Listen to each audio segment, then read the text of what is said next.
The calendar has turned to October, and after a record-setting 24 hours of baseball yesterday, day 3 of the Fall Frenzy kicks off this afternoon with a noon start in Atlanta.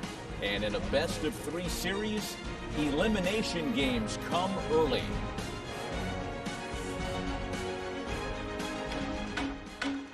The Fall Frenzy, 16 teams across 4 rounds. This particular format leaves everybody more vulnerable. When you have that idea that you have to win every day, that gets you ready for a playoff situation.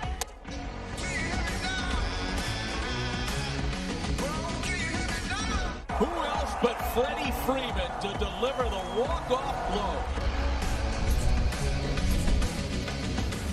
And welcome to the 2020 Wildcard Series presented by Hankook Tire. Today in Atlanta, Game 3 between the Reds and the Braves. And it's a starting pitching matchup that features 2 of the best young changeup specialists in the game, each making a postseason debut with an elimination backdrop. We welcome you inside the studio, getting ready for a good one in Atlanta between the Reds and Braves. Alex Rodriguez, Matt Vasgersian, Buster Olney with us as well. A long one yesterday, and as we mentioned, a record-setting afternoon of baseball. You know, we know that the the MVP balloting and the postseason awards, that has to be done before the end of the regular season. But for anybody that needed a refresher course as to how good Freddie Freeman is and why he should garner your MVP vote, he delivered it yesterday, the walk-off blow in the bottom half of the 13th. Absolutely. In a game where no one can produce the big hit for 12 innings, it was the man you expect, Freddie Freeman. He may as well be the MVP this year. He's been the MVP all year for the Braves, and the games are now 1 win away from advancing. You know, and if you were a Reds fan watching yesterday, you were lamenting the opportunities that went away. There were a bunch of them for Cincinnati, and for Reds fans that maybe should never have gotten to Freddie Freeman having the chance. A lot of missed opportunities. A bunch of base running blunders, over-aggressiveness admitted by manager David Bell. But home runs are empty calories. They feel great when they go down, but healthy eating in October is what you need most. Hitting, contact, smart base running. And the Reds need to fix that. 60% of their runs come via the home runs. They need to mix it up today in order to extend the season to the most. Yeah, this was the kind of missed execution on a double steal attempt. They had runners aboard late, bases loaded in the 11th and 13th. First and second, nobody out in the 12th. Failed to score in a long afternoon. So it is an elimination game for Cincinnati. The Braves hoping to finish business. The Reds want to stay alive to see another day. We're back with the starting lineups in the opening pitch right after this. The Wildcard Series is presented by Hankook Tire. Never halfway. Back from Truist Park. And business is brisk outside the ballpark as it was yesterday. Big viewing party out there. And Braves fans are hopeful that today is the day their team moves on and books a ticket in the division series. Now the Reds and their manager David Bell think otherwise. They certainly hope otherwise. David in his second season as Reds skipper. 12-year playing career. Kid who was born in Cincinnati with great roots to the organization, as fans well know by now. Let's take a look at his starting lineup. He has changed things around a bit against the right-hander Ian Anderson. Shogo Akiyama will lead things off in left field.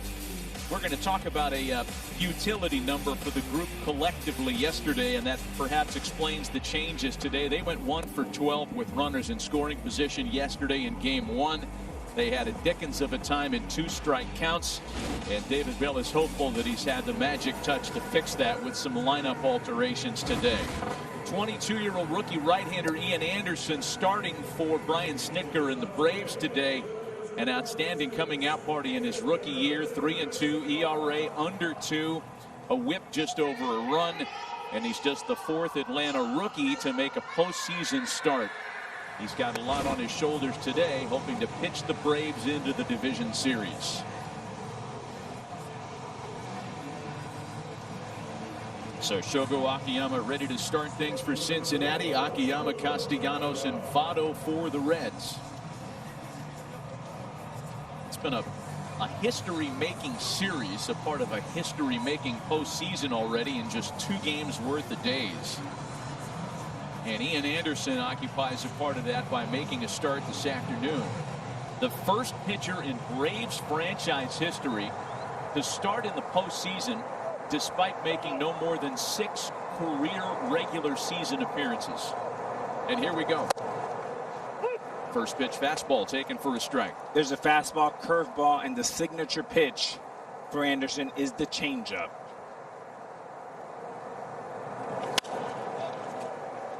Akiyama lifts a fly ball into left field. With some tricky sunlight today, it's Adam Duvall to make the catch. T-Mobile's your ticket to the game. Let's dig into today's matchup for some insights for the fans at home. And again, we do this with very broad strokes. Put the ball in play. Seems easy, but 37 combined strikeouts, a Major League Baseball postseason record yesterday in Game 1. And Atlanta with 1-run wins in mind, as they did yesterday. 11 of them during the regular season. One of the highest totals in baseball, tied for the most in the National League. 1 gone now for Nick Castellanos.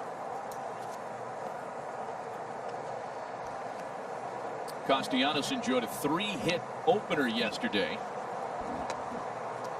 In fact, that matched a season high for Nick. He had only 1 game with as many as 3 hits during the regular season. And he's quickly behind 0-2. A lot to get into with Ian Anderson today. He is a spectacular talent.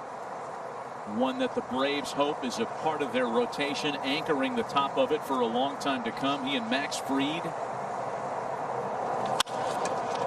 Castellanos sends a ball out to center, playable for Acuna, 2 away.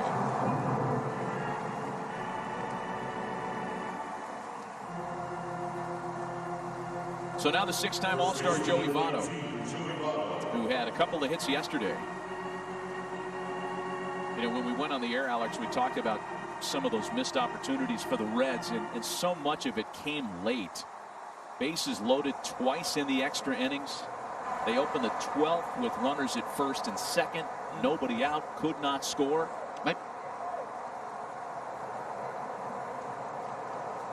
Braves play Votto in the shift, as much of the league does these days. A ball and no strikes. And Matty, when you hit third in the major leagues, sometimes, and I always did this, you try to prepare at 6:30 for a 7:05 at bat. That first at bat could be the most important one of the game, and that was the case with Votto yesterday. Second and third, grounded out to first, couldn't get the run in. Became a vital mistake or missed opportunity for the Reds. And it certainly wasn't just Joey Votto yesterday. There were equal blame to be shared throughout the lineup. There's the good change, swung on and missed. Ball and 2 strikes. And Matty, this is the changeup, the signature changeup. 95 on the fastball, 90. Looks just like a fastball, but it's this, the velocity and the location. Comes upstairs with a fastball, strikes out a 6-time All-Star, and completes his first inning in his postseason debut in rather efficient manner.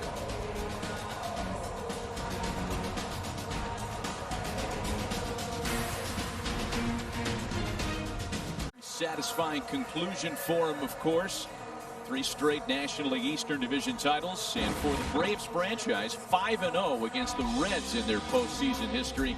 And Brian hasn't changed a thing in Game 2 of the series. Acuna, Freeman, and Ozuna, Darno, Albies, and Duvall, Swanson, Markakis, and Riley. Braves did their share of striking out yesterday. Trevor Bauer and company largely to blame for that. And another strikeout artist on the mound, but a guy that goes about it quite differently from Trevor Bauer. Luis Castillo, the 27-year-old changeup specialist, made his final regular season tune-up start Saturday in Minneapolis. He struck out 4 and didn't walk a batter in a 7-3 loss. And Castillo makes his postseason debut this afternoon with a strike to Ronald Acuna. From Bani, Dominican Republic, grew up idolizing his hero Pedro Martinez. He features a fastball there at 98, curveball, and again his signature pitch, the changeup. Like another great Dominican from 40 years ago with the Reds, Mario Soto, who his signature pitch was also a power changeup. Ball and 2 strikes to Ronald Acuna, who was 1 for 6 in the opener yesterday.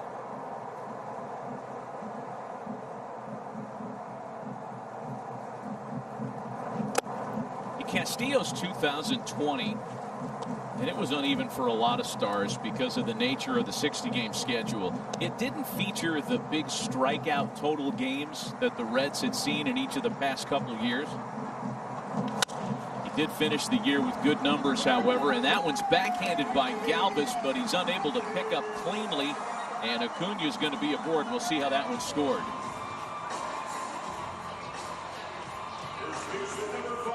And as a shortstop, you got to come up cleanly. Acuna runs well. Galvis knows that and just sped up a little bit and took his eye off the ball. Ball came up just a little bit on him. And that last hop got him. Is that an easy E6 for you, or are you considering scoring that as a hit? E6. E6. Okay. Got it. So the leadoff hitter aboard now for yesterday's hero, the 4-time All-Star and MVP candidate Freddie Freeman, who jumps on the first pitch and skies a fly ball into the sun field for Akiyama. Let's take you back to the walk-off hit yesterday and the swing that ended the marathon in the bottom of the 13th. Here's some unauthorized TMZ-style cell phone footage of Freddie's wife Chelsea and their son Charlie. That's awesome. Empty ballpark, only family allowed in yesterday, so it was pretty easy to find the Freeman fam. Awesome. Love that. And the little man watching history, his daddy. That's pretty cool. The Freemans are expecting twins, so the family growing. Interesting matchup here. Osuna, who hits 492 of the fastball all year, Major League's best. And you see him fastball hunting there early, but 98 a little late on that.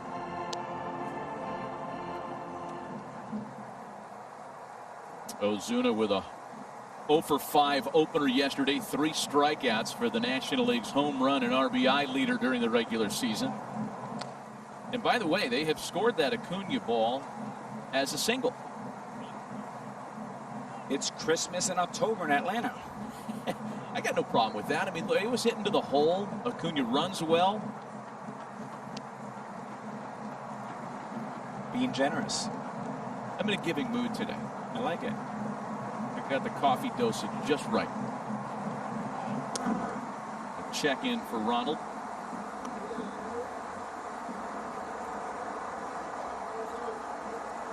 Matt, coffee dosage just right, like 6, 7, 10. How many you got? Somewhere in the middle of all that, Buster. It's like a 7+ to get us to the right level this morning. I counted 27 yesterday for me. 27. They're small cups, though. Like, Knicks keeps loading me up here. Small cups here in Bristol. We think he's making that up, but I'm not. I guarantee you, America, that's an accurate number. 0-2 the count to Marcell Ozuna.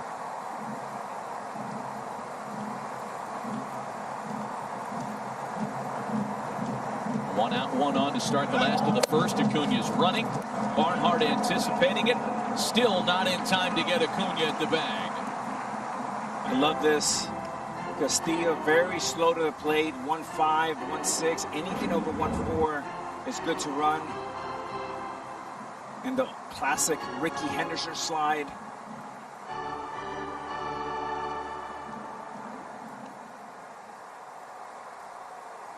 Note the big pad that Acuna wears that covers the left hand and wrist. That's the wrist that gave him trouble this year.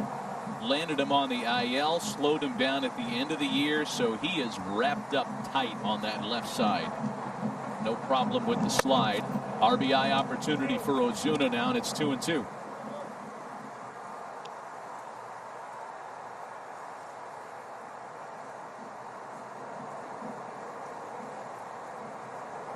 If it wasn't for Freddie Freeman's MVP portfolio, you'd be talking about Ozuna as the guy who'd represent that for the Braves at least. straight 1 and 1A for the Braves this year. 2-2. So you just saw Osuna take back-to-back pitches, both down. That means he's cognizant of the changeup. You want to do a little bit fastballs up, changeups down. Change his eyes a little bit. It's better there. Full count, 3 balls and 2 strikes.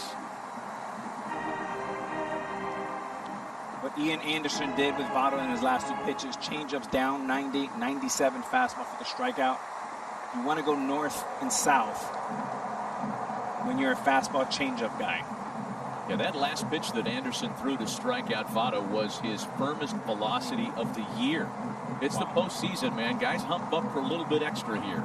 3-2. Turning into a pretty nice battle here between Castillo and Ozuna early on. Luis Castillo, by the way, has faced the Braves on 3 prior occasions. None coming this year, of course, with the regional nature of the 60-game schedule. But 2 of the 3 games that he's faced the Braves have come in this ballpark, and the numbers have not been particularly good. Castillo lasted only 4 innings in each, gave up a total of 7 runs on 10 hits. He's having a hard time putting Ozuna away today.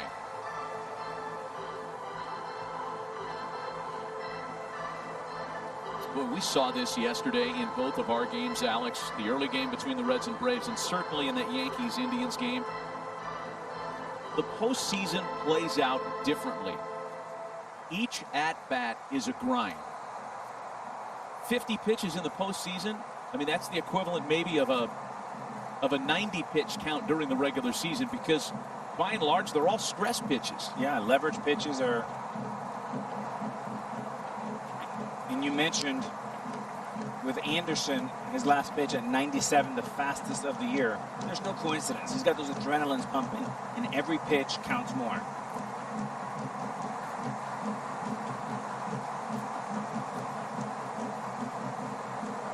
Still a full count to Ozuna. Still a full count to Ozuna. Alex, what's the approach against a pitcher like this who throws really hard but has that great changeup? How do you discern if you're in the box? Yeah, it's exactly what Osuna's doing right now. Is you want to hit the fastball the other way, and that 88-mile-an-hour changeup, you hope he gets it up, and that one you can hit it right over the shortstop's head. Stay inside the baseball. If you try to pull this guy, you're dead. Got him. 98 just outside the strike zone. Good enough to strike out Ozuna for out number 2. And like Ian Anderson, Matty, we're talking about the importance of elevating the fastball. If that fastball right there is 6 inches down, it's put in play. But it's 98 above the belt. The blind spot for the modern day hitter.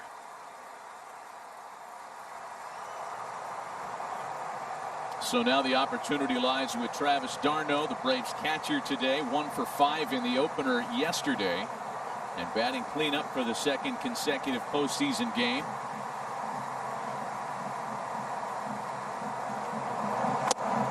The Braves were a very good 2-strike hitting team, a very good 2-out hitting team during the regular season, with 2 outs in particular. They hit 254. That was the 5th highest average in Major League Baseball. Doesn't sound like a lot, 254, but in comparison to the rest of the league, solid.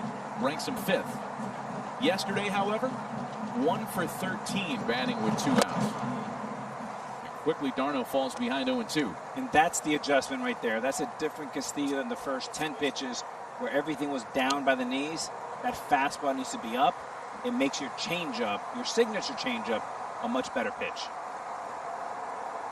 I got to believe he's got him set up for that changeup here.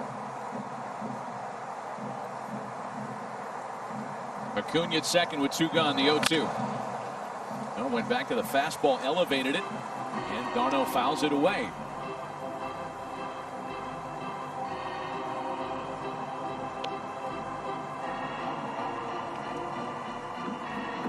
That, we're told, is the Braves grounds crew / drum and bugle corps.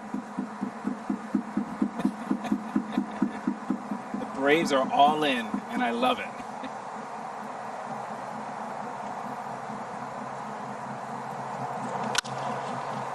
Darno into the opposite field, but it carries for Castellanos to retire the side. Nothing comes to the leadoff single and stolen base. An inning in the books. Scoreless in Atlanta.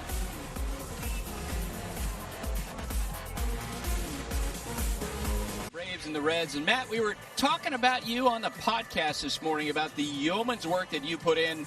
Our group, of course, had the Reds and Braves that went 13 innings. And later at night, the Yankees and the Indians, we finished after 1 o'clock. Look at some of the numbers from yesterday. The longest scoreless game in postseason history. 37 strikeouts in that first game. That second one, 4 hours and 50 minutes.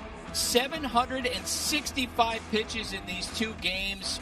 What great work by you quarterbacking us through it.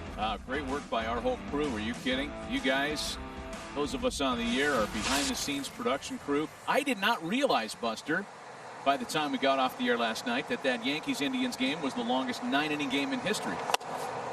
It didn't even register. Oh, and throw in 76 minutes of rain delays, too. Yeah. Oh, boy. Eugenio Suarez leads things off in the Cincinnati second. Suarez, Moustakas, and Winker against Ian Anderson, who was very efficient in a 1-2-3 start to the ball game today. Just 22 years old. Atlanta's #1 pitching prospect at the start of the year. Because he's now anchored into the rotation, I don't think you can still refer to him as such. He has arrived.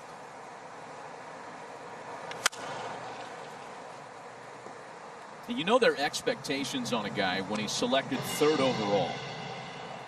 And not only was there that kind of innate pressure, but they moved him along the system rather rapidly. He only made 5 starts above AA at the time of his call-up this year.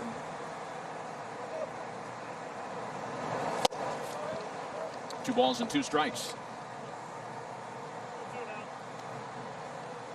And the Braves were very candid in their assessment, agreeing with folks who thought, maybe it wouldn't have been this year had everything broken right for the Braves from a pitching standpoint.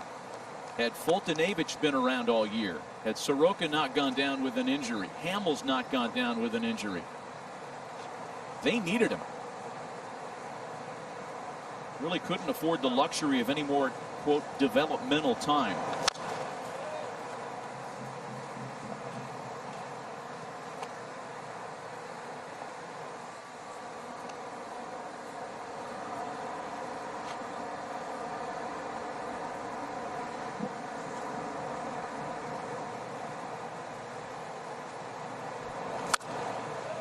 Still 3-2 to Eugenio Suarez. Alex, the thing that always jumps out at me on young pitchers sometimes is how much mound presence they have. And from this guy's first inning in the big leagues, it just screams out at you what his comfort level is. No doubt about it. He looks like he's been around for 10 years. He looks like a winner. He looks very comfortable. And Buster, of course, you're biased because he was, I guess, supposed to go to Vanderbilt, right? Right. He was a Vanderbilt. Well, that made me biased against him, right?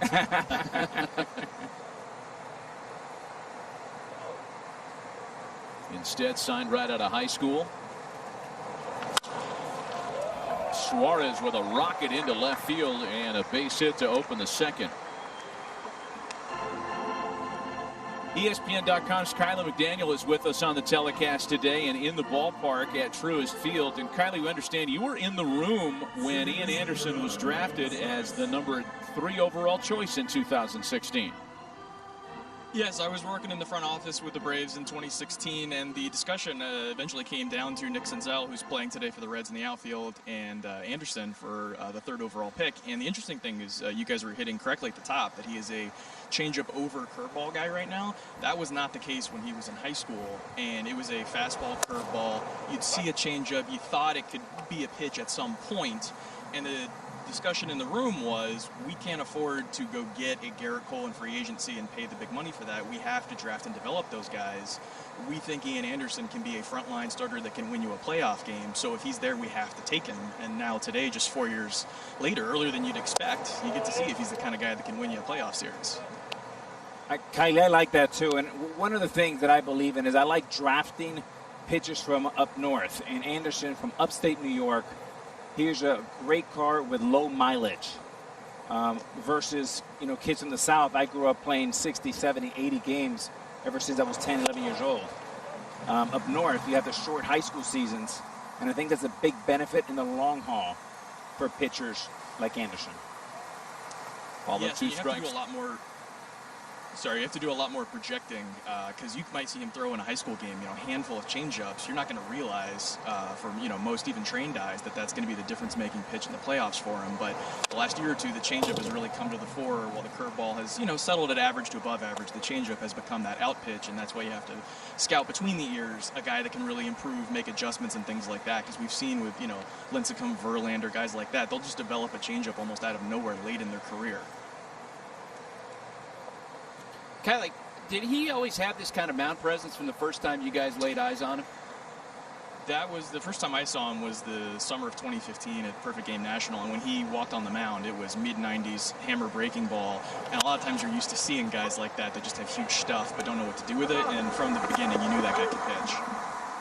Turn took a little time to try to double off Moustakas there, as Albies had a problem getting it out of the glove. So the Braves settle with one out on the play, and Moustakas is aboard on a fielder's choice.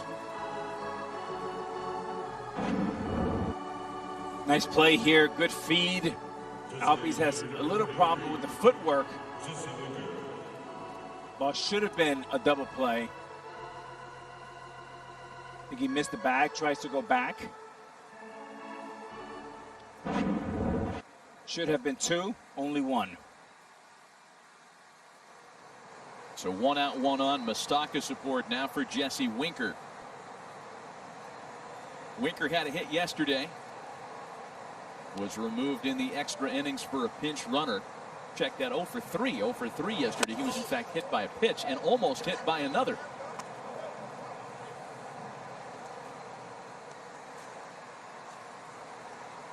"12 homers during the regular season for Winker." We talked about the monthly splits for him yesterday.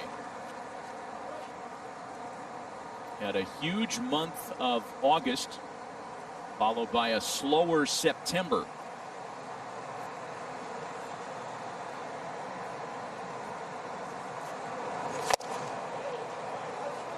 It's that good changeup, 1-1. So good he lost his bat.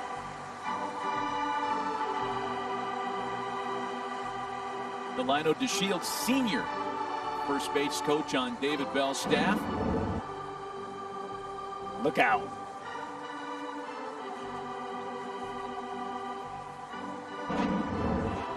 Why does it always feel like it's the changeup when a guy loses a bat? I mean, I can think of some of the great bat throwers in the history of the game. Jeremy Burnitz, Cliff Johnson, the big ex-Yankee and A. It was always a changeup that had those guys out front, and then the bat goes flying. I agree. I wasn't a bat thrower, but I remember facing Pedro, and his changeup was so devastating. I used a 34-inch Louisville Slugger. Sometimes I wish it was 44 inches because the ball just never got to you. And you're just trying to extend, and I think it's a good sign. I mean, your hands are relaxed, so you're letting it go. Ball and a strike to count to Winker. Throws him another one, 2-1. You know, we've talked about Anderson's use of the changeup, but specifically the way he grips it is different than most. It is not a garden variety circle change. He uses a four-seam changeup similar to the one that Pedro Martinez used to throw.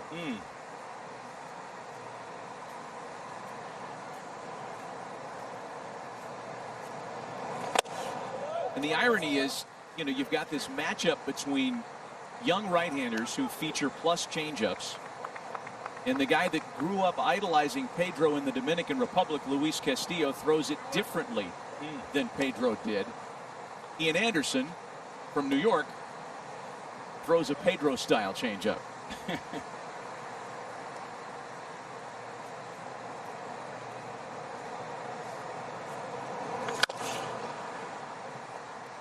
And the battle of righties here today, Matt, is going to be who can execute the north and south game.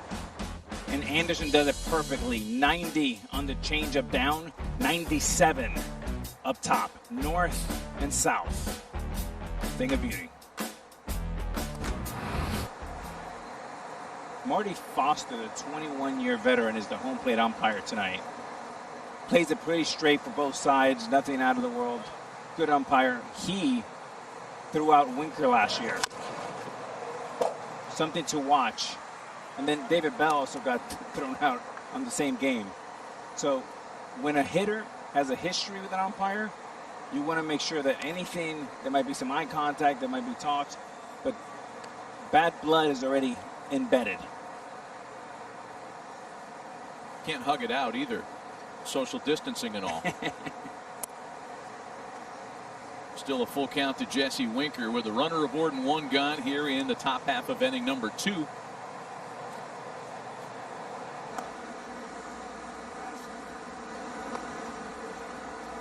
Anderson's not easy to run on, and that's another one of the differences between he and Castillo. He's a little quicker to the plate than the Reds right-hander.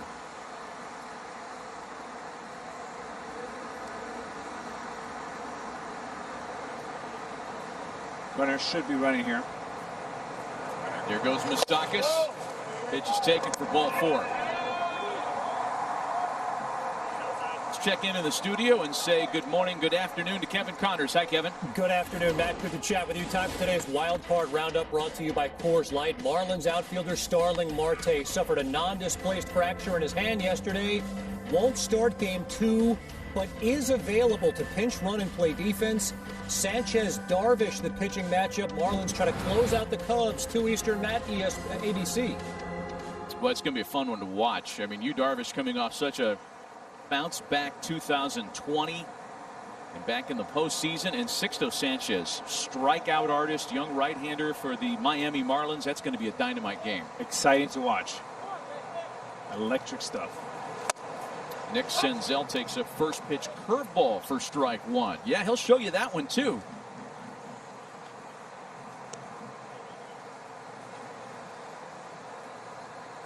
Senzel led off yesterday. Had a couple of base hits. At one point, returning to the bag on a pickoff play, appeared to jam his shoulder, and there was concern at the time that maybe he'd be unable to continue. Back out there today. And quickly behind 0-2. Here's that matchup that Kylie talked about between two players who were both considered by the Braves with that number 3 draft choice, that number 3 overall pick in 2016. Back to the curveball and missed. 1-2. And we talked about pitchers being from up north. You look at John Smoltz from Michigan. Tom Glavine, Massachusetts. In short, I like pitchers from north, hitters from south.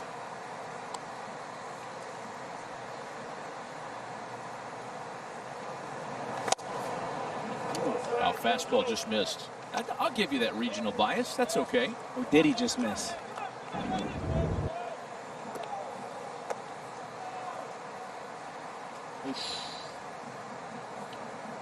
He's had back-to-back pitches now, according to K-Zone, where he got strikes. 2 balls and 2 strikes to Senzel. Back to the curveball. Senzel lifts it out to shallow left. And there are 2 away.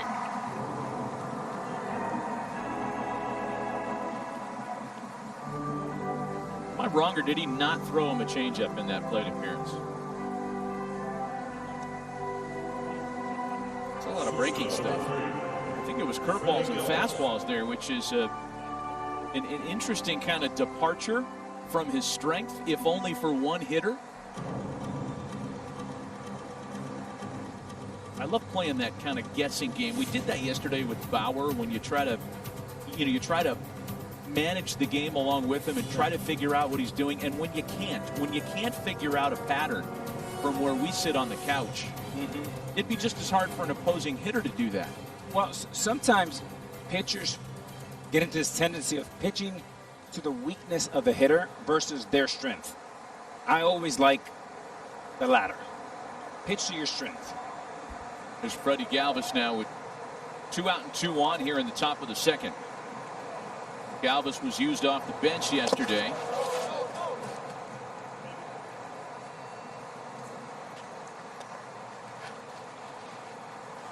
A ball and no strikes to the former Padre in Philly, among other uniforms.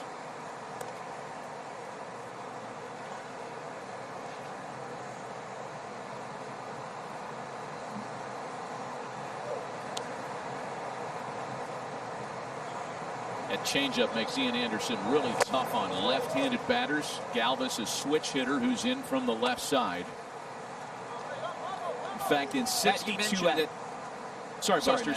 at-bats against left-handed batters, Anderson has yielded just 9 singles. That's it.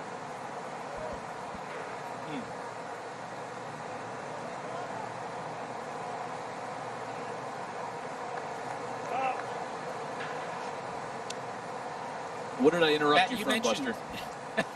Jinx? You mentioned he throws a Pedro Martinez changeup. He actually grew up in upstate New York as a big Red Sox fan. The first game he won was in Yankee Stadium. Second game he won was in Fenway Park. And he talked about how he took it all in his first appearance in the big leagues against 2 teams that he knew very well. Buster, I was just really starting to like this young man, Ian Anderson, and you gave me some bad news. A Red Sox fan. Yeah, that debut against the Yankees was spectacular at the end of August. And there's ball 4 to Galvis.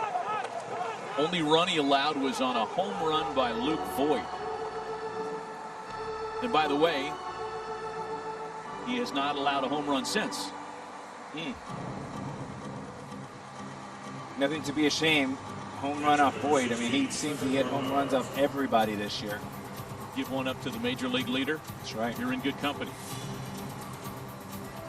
Pitching coach Rick Kranitz comes out to diagnose things with him. He's loaded the bases on a base hit and 2 walks. Fielder's choice play mixed in between.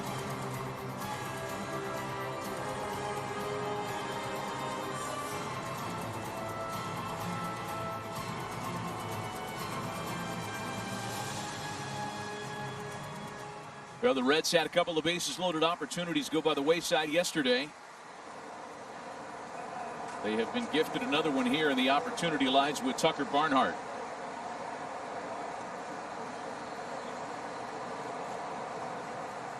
Barnhart was hitless yesterday. Came into the game late and ended up with 3 at-bats.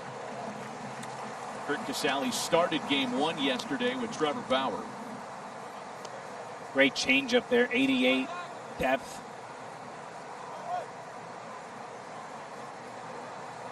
Some of those versus left-handed hitters numbers that we talked about. Bases loaded for Tucker Barnhart, the left-handed hitting catcher. Another one.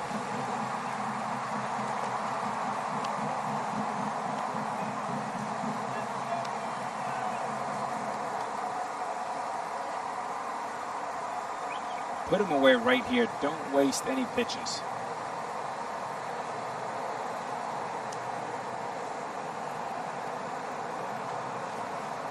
Oh, 2 with the bases loaded. On the ground for Albies, and the rookie right-hander gets out of a bases loaded jam.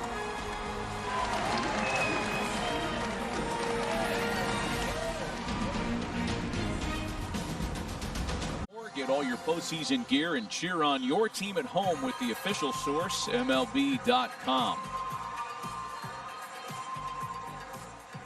So let's talk about the American League Wild Card Series, and we know the Rays advance. They'll meet the Yankees after they beat the Indians in a real slugfest that went deep into the night last night. The Astros take 2 in Minnesota, and Houston awaits a winner between the White Sox and A's. That one on ESPN at 3 Eastern today. Dane Dunning and Mike Fiers on the mound for the Oakland A's. It's going to be a good one.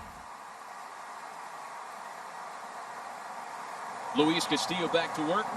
Scoreless this afternoon in Atlanta to start the ball game. Albies, Duvall, and Swanson here for the Braves. Luis Castillo grew up in Baní, Dominican Republic. Any Dominican kid that grows up pitching in Dominican wants to be Pedro Martinez. When you're Pedro Martinez and Ramon Martinez, you want to be Juan Marshall, Mario Soto.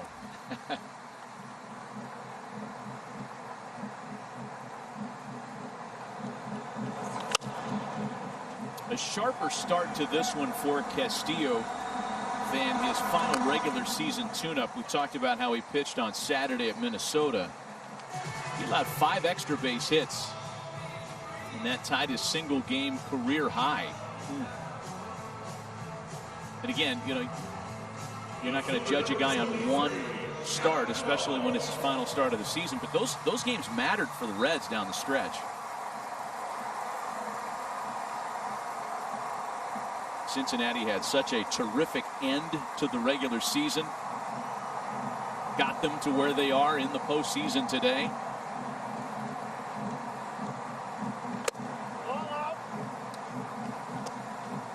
When you look at Castillo's mannerisms, it resembles Pedro a little bit, and he used to sit at home with his father in his living room, never missed a Pedro Martinez start.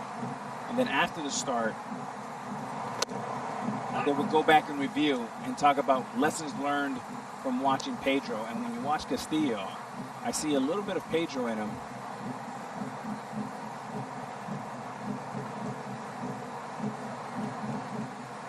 Change up here. 1-1 to Adam Duvall is popped up.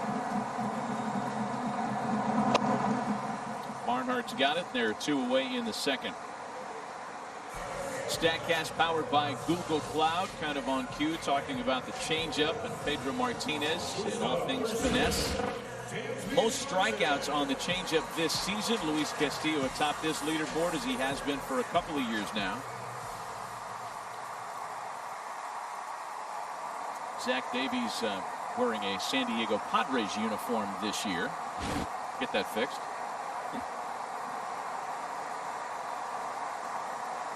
Here's Dansby Swanson with 2 gone. You know what's really cool about, you mentioned Castillo's hero being Pedro Martinez, how accessible Pedro Martinez is to this generation of pitchers. Yep. You hear it all the time, how he's talking to these guys. They reach out to him. He spends time with them. He goes to lunch with these guys. He counsels them. He tells them everything he knows. Pretty awesome. Indeed. And even though Castillo throws 98, the best pitch is 88 on the changeup. He scares you with the hammer and throws you the pillow. 2 balls and a strike to count to Swanson. Yeah, you know, I think there are probably Red Sox fans that wish he wasn't so accessible. But, you know, he cozies up to Luis Severino of the rival Yankees and, you know, refines grip and command points. And Red Sox fans are like, dude, you're one of our guys. What are we doing? That's a great point. When I asked Severino, why are you so good? Just a few years ago. You look like a different guy. He goes, man, I spoke to Pedro. He cleaned me up. He changed my grip. He's talking to me about my work. I said, this is great. An all-time Red Sox is making a Yankee fantastic. Awesome. Full count, 3 balls and 2 strikes. Then I said, we need Big Papi to work with some of our hitters. Fair is fair, after all. Swing and a miss by Swanson. Second strikeout of the afternoon for Luis Castillo. We played 2 scoreless in Atlanta.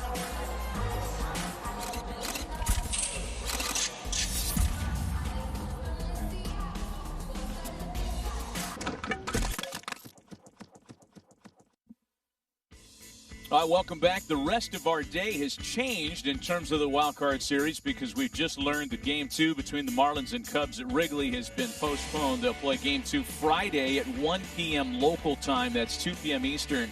So the next game on the docket today is the pivotal Game 3, the decisive Game 3 between the White Sox and A's in Oakland. Game 2 between the Padres and Cardinals, and then the nightcap once again, the Dodgers and Brewers out west. Scoreless for Shogo Akiyama to lead things off in the top half of inning number 3. Akiyama, Castellanos, and Votto here for Cincinnati. Reds had a bases loaded opportunity to go by the boards in the second. 1 hit it on both sides. Today's starting the same way yesterday's played out. As Akiyama sends a fly ball to right for Markakis.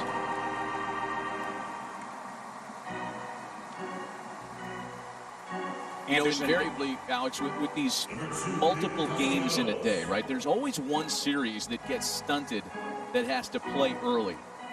And I can remember talking about the Padres. The last time San Diego was in the postseason 14 years ago, they played the Cardinals in 06, and all those division series games were early West Coast time. The sun is different. The body clock is different. It's unavoidable because with so many games, somebody has to play early, but it's a very foreign experience for guys that are used to playing at either 7:05 or 1:30 or 1 o'clock to play a noon start Eastern time.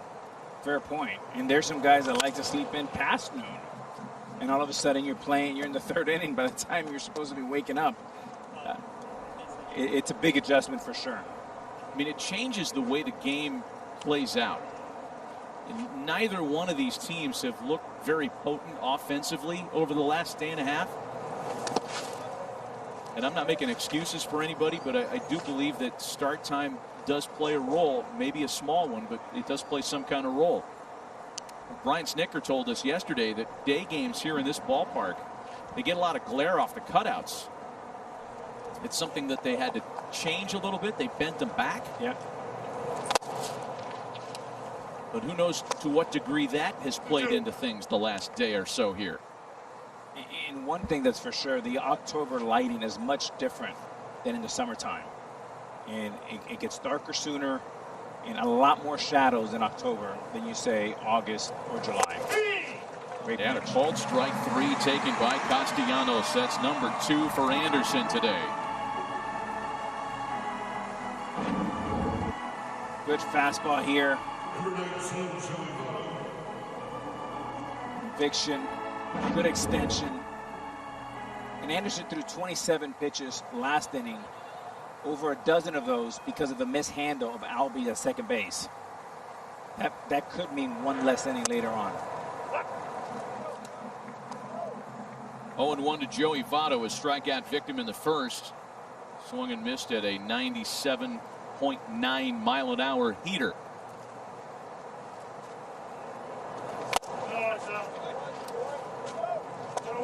We saw in last night's game that the Yankees had issues getting the ball from Britton to Chapman. And Albies mishandled that ball a little bit on the double play, which could mean one less inning for Anderson, which could have a ramification later on in the game. So it's something to watch. You want to play clean baseball in October, and so far, not so good.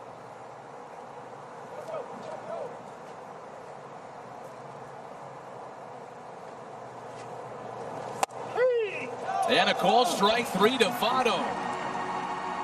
Second time Anderson's rung him up today. A 1-2-3 top of the third.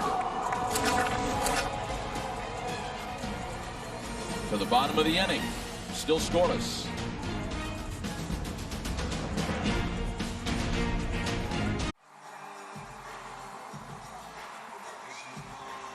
Jeff, on K-zone, that was not a strike, correct? Right. Yeah.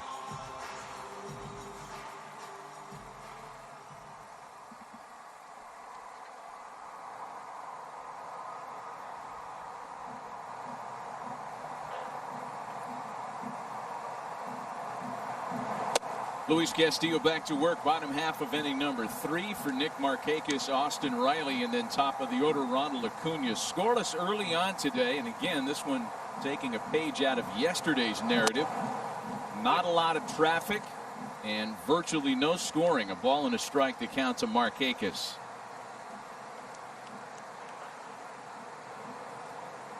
Luis Castillo has retired 6 in a row after the leadoff single by Acuna.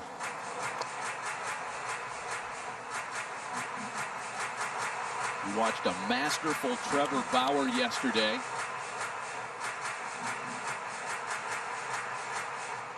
Castillo trying to follow suit in game 2 and stave off elimination for Cincinnati. You know, by the way, speaking of Bauer and his Cy Young candidacy, Buster, Alex, it's shocking to me that the Reds have never had a Cy Young Award winner. You talk about the oldest franchise in the National League. Cy Young Award's been around since 1956, yet no Red has ever won it. Speaking of pitching, let's go back to the final out in the previous half inning. I was surprised that Anderson got this call on the changeup low and away. I thought it was down. And usually you don't see a guy like Votto not get the call against the rookie on a ball down and away. And that ball was down, too. Alex, Votto is known to really know the strike zone very well. Has led the league in walks multiple times. And he's a respected player in the way that you were by umpires with the knowledge of the strike zone. How would you feel in a situation like that? I would probably be surprised, just like Votto was. But, you know, Marty, he's a kind of no BS guy. You notice that Votto thought about it, didn't talk to him much. Surprised, disappointed. But yeah, for Votto, he's now struck out twice. Once in the fastball up, the second time on the changeup down. He has him in a rocking chair. It'll be very interesting to see what happens next at bat. But if I'm Votto, I'm not looking to nitpick. I'm looking to swing the bat and do some damage, because one swing can change the game.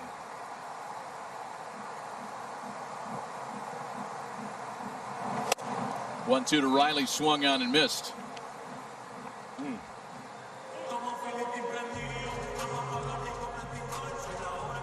Major League Baseball encourages fans to take an active role in their communities and make a plan to vote this election season. Visit MLB.com/vote to learn more.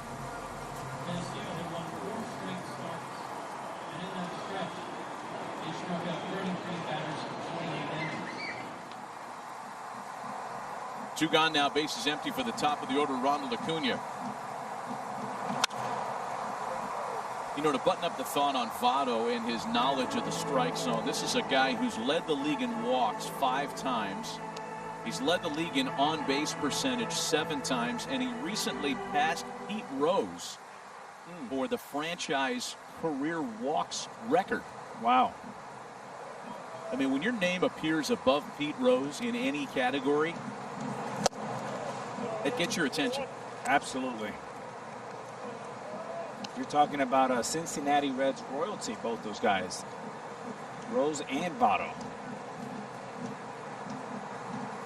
Ball and a strike to count to Acuna. That's a set me up pitch. 2-1 pitch here coming up should be a changeup or a little slider. And when you're in the box, you know that, right? Purpose pitch, now the slider. 3 balls and a strike to Acuna. Now, if I'm in Acuna's head right now, I'm thinking, okay, I saw the fastball in, the slider, fastball, don't get too big. Here comes the changeup. 88. Full count. Boy, is this fun. Okay, so what now? I have no idea. By the way, idea. are you calling pitches after you see the signs? No. I love this guessing game with you. Change up again. See, we didn't see the sign there. Shot right back up the middle. Here we go. The second hit of the game for Ronald Acuna. Great at bat. 3-2. Change up down. I mean, this is just phenomenal. Buster, we talked about his discipline yesterday. Gets better and better. I love this kid. The upside is off the charts. He has swagger. He has power. And he keeps getting better. And talking to Ron Washington, he says tremendous work ethic. He wants to learn. I love it. Braves would love to get Acuna into scoring position for Freddie. Since the beginning of the 2015 season, Freeman leads Major League Baseball in batting average with runners in scoring position, a .345 hitter over a very long time. So, Matty, a lot of times I hit third and Jeter hit first or second. And with 2 outs in this situation, I would have a sign with Jeter. And I would say, give me 2 shots at it. If I get behind 0-2, 1-2, I want you to go. And we would look at each other and make eye contact. If he went and he made it, great. 1-2, I can score. If he's out, I lead off the next inning. Win. Let's see if Acuna runs on this 0-2 pitch. Why not? Stole the base in the first. Ball and 2 strikes.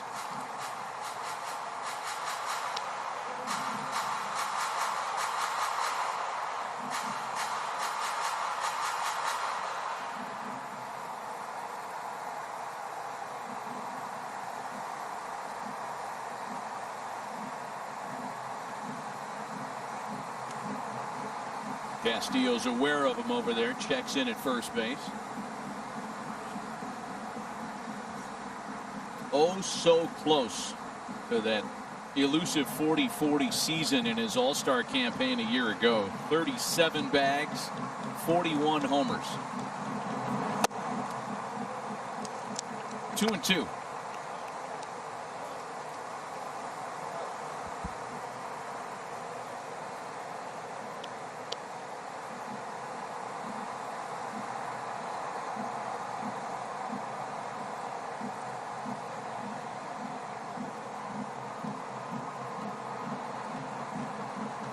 Acuna stays put again, and Freeman fouls it off. Gave himself a little ankle burger there. And if Acuna stays healthy, Matty, I think he's a guy that can do 45-45, and that's never been done before. Wow. He's that good. He's got the hair, he's got the chain, he's got the swagger. This is the kind of guy that if I was a kid, he would be one of my favorite players. Freeman serves it into the opposite field, hit it on a line, and it carried to Akiyama to retire the side. Nothing comes of the 2-out single. We've played 3 complete scoreless in Atlanta. You're watching the 2020 Wildcard Series presented by Hankook Tire. With Alex Rodriguez and Buster Olney, Matt Vasgersian back with the Braves and Reds, and a scoreless draw. Same way we started yesterday. Same way we went into the 13th inning yesterday. In fact, for the Cincinnati Reds, this is becoming a thing now.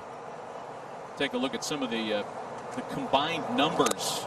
Not exactly eye-popping offensive totals. A lot of strikeouts for sure. 37 of them yesterday, a major league record for 2 teams in a postseason game.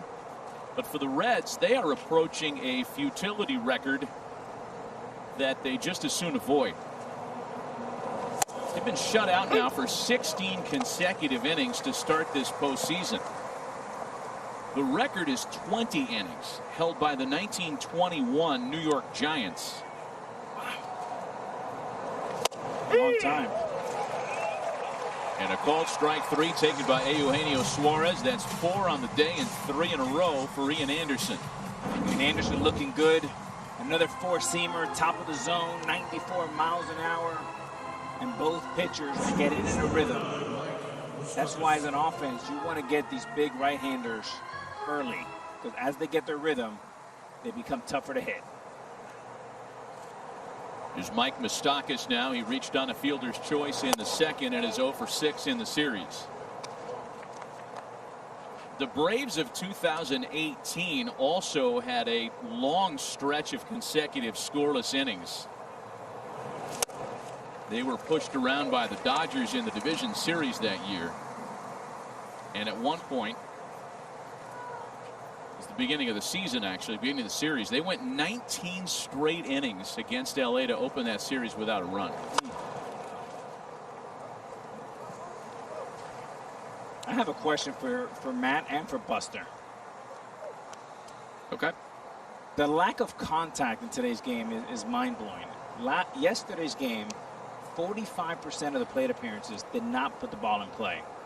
I'm wondering, a guy like Pete Rose that makes so much contact in today's game, would he be celebrated or would people stay away from him? Oh boy, well he'd be celebrated. He'd be celebrated because he was such an outlier when it comes to contact. Like he was so otherworldly with his bat on ball skills. A guy like Pete, Tony Gwynn, that kind of hitter. Rod Carew. Yeah. But I know what you're driving at. right? The way hitting skill sets are valued, that outhouse or castle guy gets more consideration than the guy that's going to hit 280 without as much power. Yeah.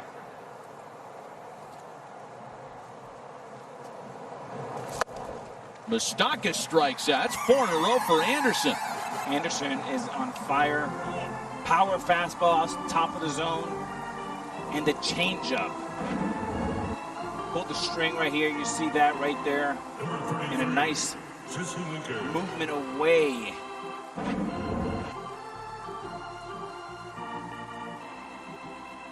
He's got it rolling now.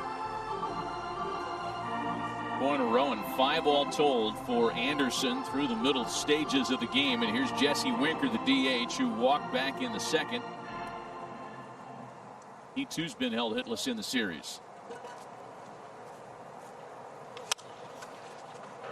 Winker flips a little drive into the opposite field, and it's a quick 1, 2, 3, 4th turned in by the rookie right-hander, still scoreless.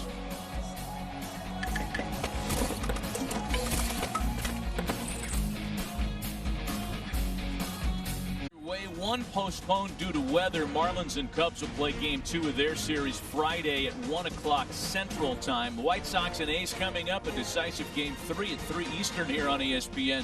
Cardinals and Padres, Brewers, Dodgers in their game 2's elimination stuff for the Pods and Brewers later on ESPN. Joined by Reds manager David Bell as we set for the bottom half of the 4th. David, talk about some of the lineup changes you made today to try to jumpstart your offense. Yeah, we just wanted to go with our best lineup today. We had good options.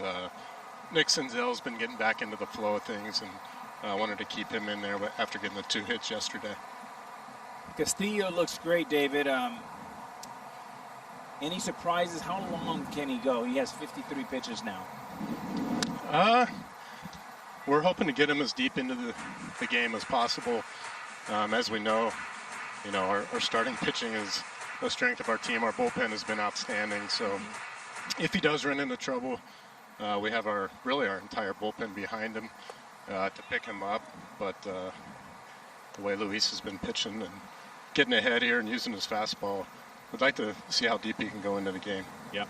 Every lineup, David, as we know, goes through stretches like the one yours is going through right now. Good pitching by the Braves. We'll tip our cap there. But for you, from a manager's perspective, is it tempting to try to jumpstart things? You send runners, you put plays on. How much of that factors into your decision making? Yeah, you're right. I mean, this Braves pitching staff, both their starters and their bullpen and their relievers have pitched us tough. They made pitches when they needed to. We've had some opportunities to score runs and haven't been able to get it done. Part of our team is getting on base with walks, and we've been able to hit home runs. Yesterday we were able to get some hits. We just weren't able to come through there with runners in scoring position. But I do give credit to the Braves pitching staff, and we believe in who we are, and if there is any opportunities to do anything different, there's no doubt getting on the board here and getting a run would help us break through and get everyone to relax. David, thanks for the visit. Best of luck the rest of the way. Okay, thank you. Thanks, David. 4th strikeout of the afternoon for Luis Castillo. Now it's Travis d'Arnaud batting with 1 out and the bases empty. Boy, that was a filthy changeup he threw to Osuna. 2 strikeouts, 1 on the fastball, 1 on the change.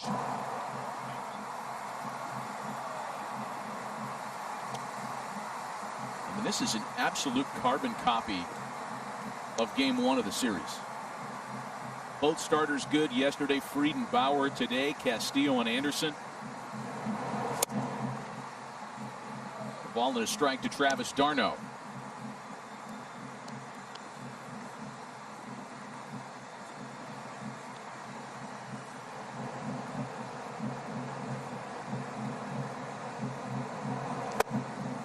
Went back out there, 2 balls and a strike. For the Reds, and unfortunately for David Bell, he's seen this before. Cincinnati was shut out 7 times in 60 games during the regular season. No team was shut out more. How many times? 7. Wow. That's a Yeah. The Tigers, Royals, and Marlins also shut out 7 times. But think about that. 2 of the 4 teams that were shut out the most are in the postseason this year. Interesting. But Matty, I mean, those numbers are different this year in 2020. 7 times. If you put that in a regular season, you're talking about 21 times.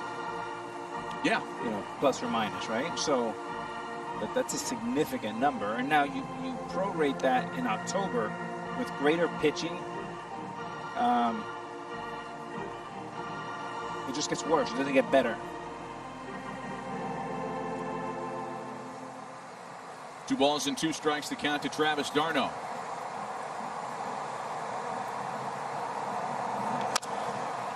You know, the effect that has on your pitching staff, the thought that your starter thinks he's got to throw a shutout every time just to stay in the game, that takes a toll as well. Yeah, no margin of error. As a pitcher, you realize, and it happened to Bauer yesterday, through a beautiful game, no margin for error. You give a guy like Bauer 3 or 4 run lead, good night. Oh, he's got it working now. 5 strikeouts for Luis Castillo. Get your ice cold Bud Light, Bud Light. South to here. I walk these streets, I don't see houses. I see seat numbers. G9, G21. I mean, this whole street is row G. Nice shutters, ma'am. But I don't need to burden you with my process. Bud Light here. 2 gone for Castillo. Now he goes to work on the switch hitter, Ozzie Albies. And for Castillo, it's not just the fastball and the changeup, it's now the slider. A small one, strike 3, little backup one. Has it all working.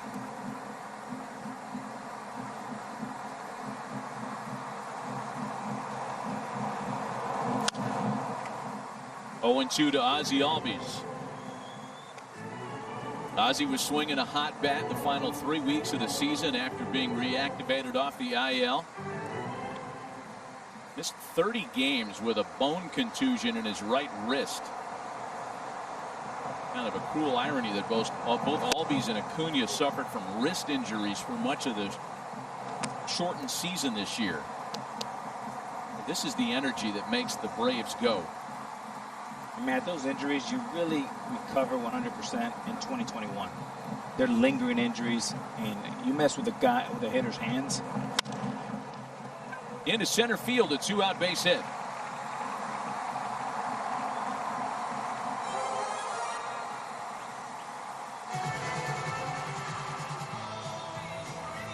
Good fastball in here by Castillo. In. Good hitting. Keeping his hands tight. Not trying to do too much. Nice hitting. Back up the box. Pete Rose. This series has got to find some slug.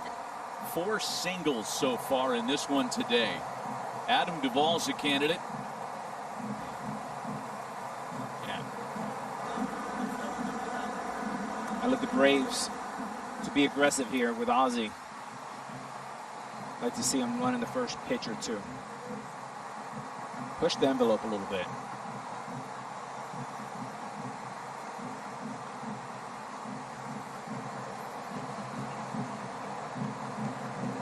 First pitch to the former Reds All-Star is swung on and missed.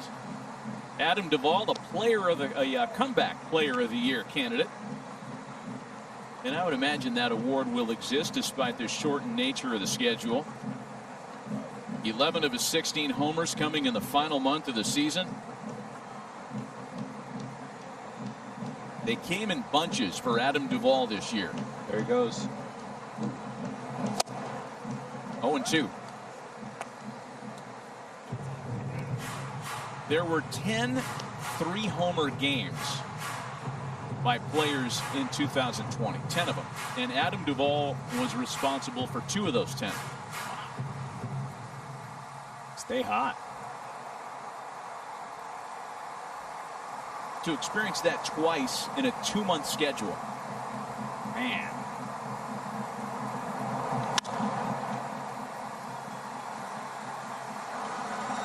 Higgy, the Yankees backup catcher, yeah, had one of them. That's right.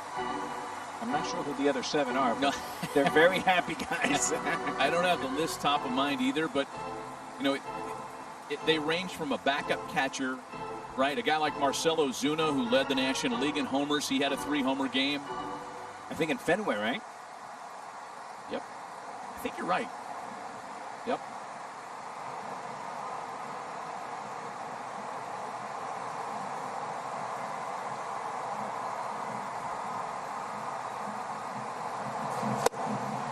Got him swinging. 3 strikeouts in the inning, 6 on the afternoon for Luis Castillo. A couple of young right-handed changeup specialists this afternoon in Game 2, matching one another pitch for pitch.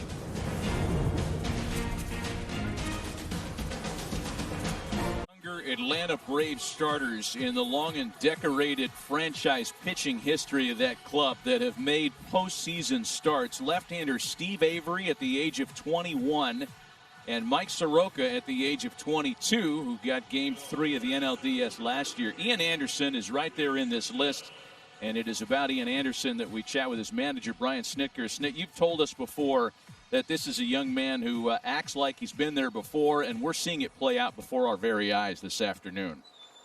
No, you are. I mean, that's the one thing that impresses me most about the kid is just how he commands himself, his clock, the maturity, and it's pretty special, I'll tell you. Brian, yesterday 515 pitches, 17 innings, 1 run scored. Does it surprise you at all that it was Freddie Freeman that drives in the big run? No, I said anytime we get him up in that situation and somebody's going to pitch to him, I mean, you're excited because he's been doing it for us for a long, long time, and he's the guy. He's our guy. He's the one you want up there. On a day like today, we'll ask you the same question we asked David Bell. I mean, without a lot of traffic, there's not a lot of bat on ball. Is it more tempting to try to do something from where you sit as a manager, start a runner, a hit and run, or you're just letting this thing play out? Yeah, no, it is. I mean, it's something that you might want to try and bunt somebody over or try and get something going because it surely the other way isn't working. It's just this guy is so hard to get a hold of. I mean, there's no mistake. I mean, he's pitching the last 2 days has been unbelievable. I mean, there's a reason why all the strikeouts and all the zeros that have been going up the last 2 days. For sure. We tip our cap to the starting pitching in this series as well. Brian, we appreciate the visit as always. Best of luck the rest of the way. All right, guys. Thank you. Manny, can you believe, I mean, 515 pitches combined, 17 innings combined, and only 1 run. It's hard to believe, especially with this Braves offense that scored 29 runs in 1 game. A shot to first. Boy, that was a rocket that was handled by Freddie Freeman for the first out. Not only can he hit and drive in runs, but the Gold Glover with a great play and a harder play this time of the day. Matty, we talked about how hard it is to see. That ball, very difficult play, perfect timing.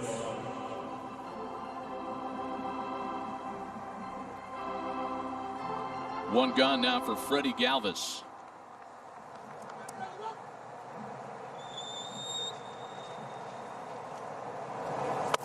We talked to general managers, baseball executives, evaluators all year long who preach the same message that you can't have enough starting pitching. And what's happened with the Braves this year is a clear example that is, in fact, the right way to build a team. If they didn't have Ian Anderson in the wings, given some of the injuries and underperformance, they'd be in trouble. It's a base hit for Galvis into right. I think they hit the bag there. Caught a break there. If not, Freddie catches his ball. Ball hits the bag here, and bang. Some good luck for the Reds. Maybe that turns things around for them a little bit. Not even the Gold Glover could catch that one. Yeah, tried to barehand it. So Galvis is aboard with 1 gone now for Tucker Barnhart.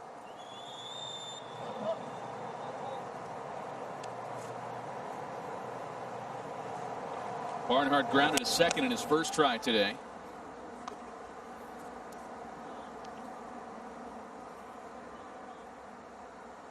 Ball off the bat of Freddie Galvis, 79 miles an hour. So much for exit velocity. He's standing at first.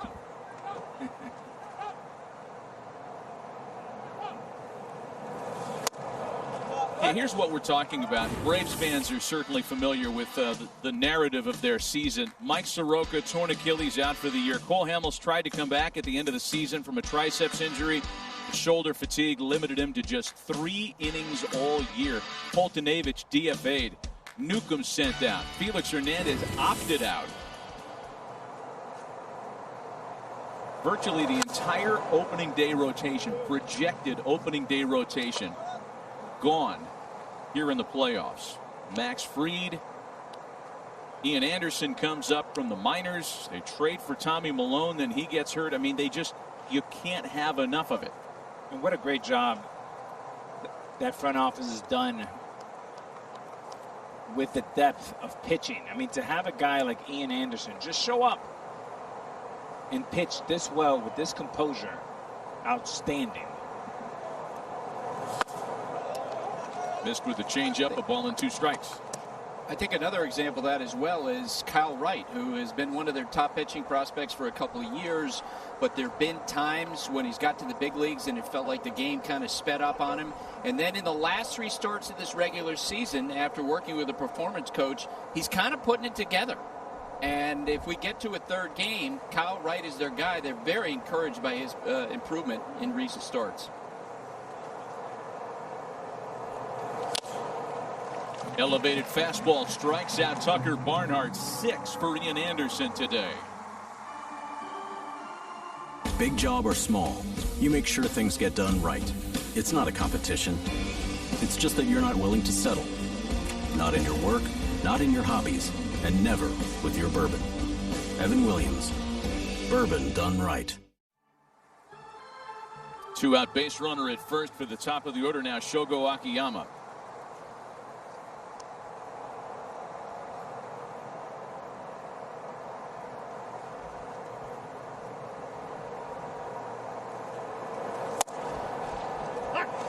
Breaking ball in for a strike.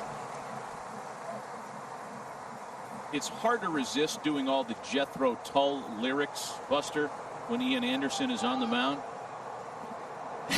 I realize that has been noted on social media, Matt. Yeah, a lot of people chiming in with that. Yeah, I'm positive of that, and you know, for an old mid-50s classic rock turd such as it's hard to not take the bait.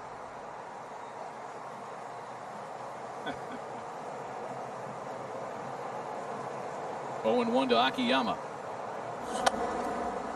Thank goodness to Anchorman for making us current, right? Really true. The jazz flute.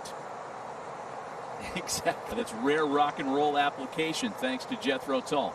I have a rock and roll thing for you next inning. Oh, you can't dangle that at me and make me wait. It's a big one. Okay. All right.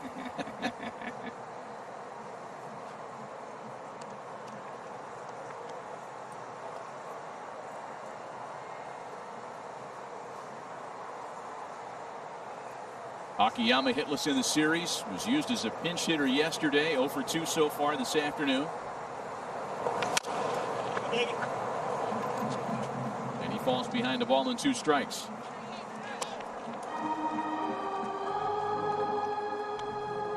This was supposed to be a plus lineup with the additions of guys like Akiyama, Castellanos, Moustakas. Talked about it yesterday. President of Baseball Operations in Cincinnati, Dick Williams, built his team with the DH rule in mind down the road for the National League clubs. Lo and behold, the DH is here, perhaps to stay this season. Yet in this series, the lineup has struggled. 2-2. Matty, here's my rock and roll hint. Another Englishman besides Ian Anderson. That's my hint. But we get it next inning? Yep. Okay. A swing and a miss by Akiyama. 7 strikeouts for the rookie right-hander this afternoon. More baseball coming up this afternoon. A decisive Game 3 between MVP candidate Jose Abreu, the White Sox, and the A's later on this afternoon. Create custom reels and search over 3.5 million videos this postseason. Watch, create, and share only at MLB.com/filmroom. The starting pitching matchup that has delivered. Both of the right-handed changeup specialists have been outstanding in Game 2 in Atlanta this afternoon. Luis Castillo back to work. He gets the bottom third of the Atlanta order. Swanson, Markakis, and Riley for the Braves.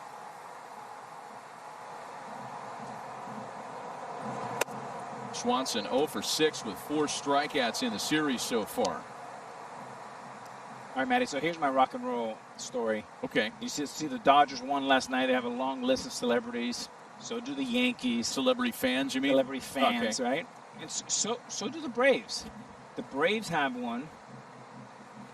Elton John, who not only lives in Atlanta. What? Huge Atlanta Braves fan. And I just saw him about 6 months ago. And he started breaking down Braves. Their pitching, loves Dale Murphy. Chipper Jones is his absolute favorite. And I thought he was playing a prank on me. But Elton John, huge Braves fan. 2-2. All right. So next time you see, I guess, Elton John, ask him if it's true that Tiny Dancer was actually written for Mark Lemke. Okay. I doubt it, but ask him. Okay. I mean, if he's that big a Braves fan, maybe there's a whole writing theme to some of his music that we were unaware of. Rocket Man. 2-2 to Swanson. Swung on and missed. And for Castillo, best changeup of the day right there. Great location, speed, arm speed. Filth. 7 strikeouts for each starter this afternoon. But both of these guys are feeling it today. I mean, this is picking up right where we left off yesterday with Fried and Bauer. Here's Markakis now. I got to finish this Elton John thing. I'm curious because we know what Elton John was asking you, Alex. What were you asking Elton John? I was so intimidated, Buster. I didn't ask much. I thought that, Ashton Kutcher would be somewhere, playing a prank on me. First, I didn't know he had a home in Atlanta. And second, I know that he's from London. The fact that he loves baseball kind of fired me up. And then when he popped up Chipper Jones, my good buddy, I said, oh, man. It fired me up. I've always been a big Elton John fan, even bigger now. 2 balls and a strike. The count to Nick Markakis.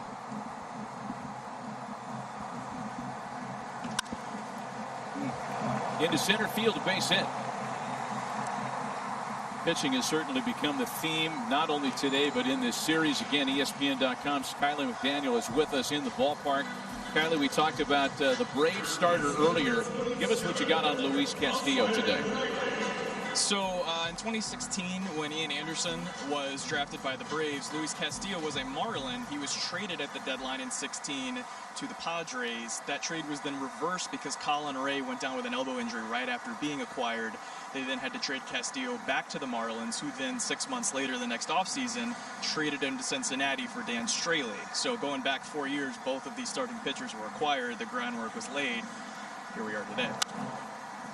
First pitch to Austin Riley, bounce to Suarez to Moustakas, no chance at a double play. So Kylie, just to follow up, you're saying 2 teams whiffed on Luis Castillo by trading him away? In a short period of time, yeah. The Marlins and Padres both could have had him and didn't. Wow. 2 other playoff teams. Good point. And look, when you wheel and deal as much as the Padres have done over the past few years, you're going to hit some homers. They've made some great acquisitions, right? Fernando Tatis. Yeah, they got traded for Fernando Tatis Jr. and a James Shields salary dump out of rookie ball. Right. You don't get to do that very often. Right. And then there have been some misses, trading away guys like Trey Turner. Yep. There's Ronald Acuna now with a runner at first and 2 gone.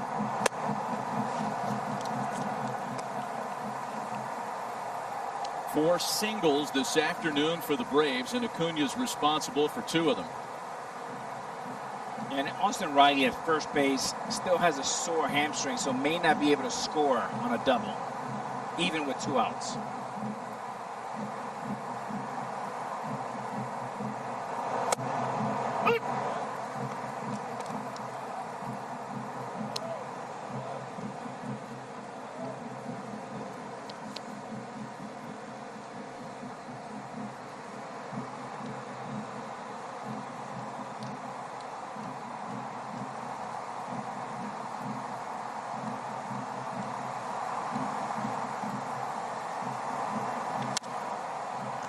Ball and 2 strikes to Acuna.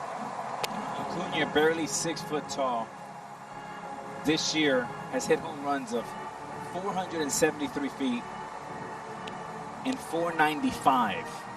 One of them off Garrett Cole. Tremendous power and torque generated. Legs, flexibility, and big hands, just like Hank Aaron.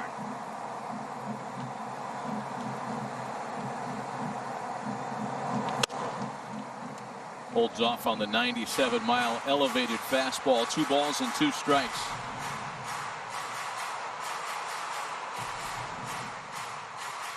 And if I was Javi Baez, who had a down year this year, I would study a guy like Acuna. I would pick guys in the league that can help me, that can teach me, and I will study their behavior. Look how quiet Acuna is. Unusual for a young player. Look at that tape. It is so difficult. And Buster, you had that great nugget yesterday on how much more disciplined he's gone from last year to this year. It is so difficult to take that pitch and the way he took it and the body language.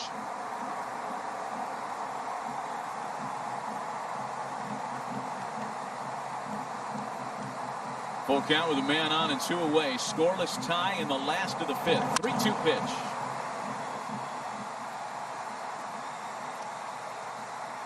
Seven strikeouts for both of these right-handers, each making a postseason debut. By the way, the most strikeouts in a postseason debut is 14. So we got a ways to go before we hit that mile marker.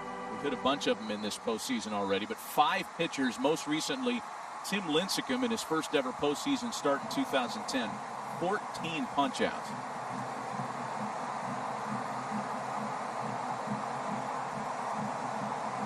Castillo will try it again. Here's the next 3-2 pitch, and Acuna surges it into left. That's going to roll the Wild. Do they try it with Riley? They're going to wave him around. He'll score without a play, and Atlanta's on the board in the last of the 5th.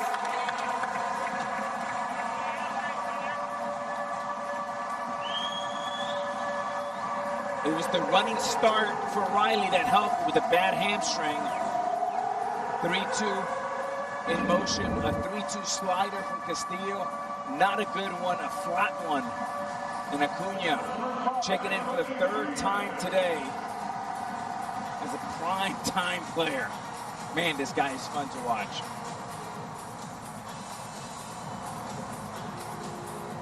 A perfect 3-for-3 afternoon and a long-awaited first run of the day. 1-0 Braves.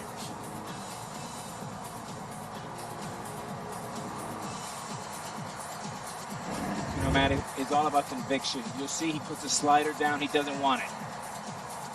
He says slider, no. And he puts it again, slider. What that means is the catcher has conviction, but not the pitcher. You always want the pitcher to have conviction. That means he wanted to throw the changeup.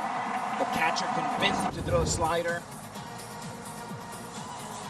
Bad moment for the Reds and for the young man Castillo. And that's what he's thinking about right now. You see that face? That's frustration. Always go with what you want. You have something in your mind, you're going to throw it with conviction. He threw that slider with no conviction. It was flat. They got hammered. The first earned run of the series given up by a Cincinnati starter. Now you ask, what's the difference between his hero, Pedro Martinez, and Castillo, which Castillo would learn from this, is he would have told Veritek 5 times, no, no, no, no talk. Pedro Martinez is going to throw exactly what he wants to throw. Freddie Freeman's been intentionally walked, so runners at first and second now with a running and 2 away from Marcell Ozuna, who struck out twice today.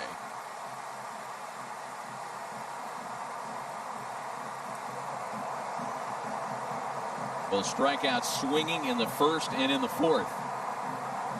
And if you're Ozuna, you can eliminate the slider here.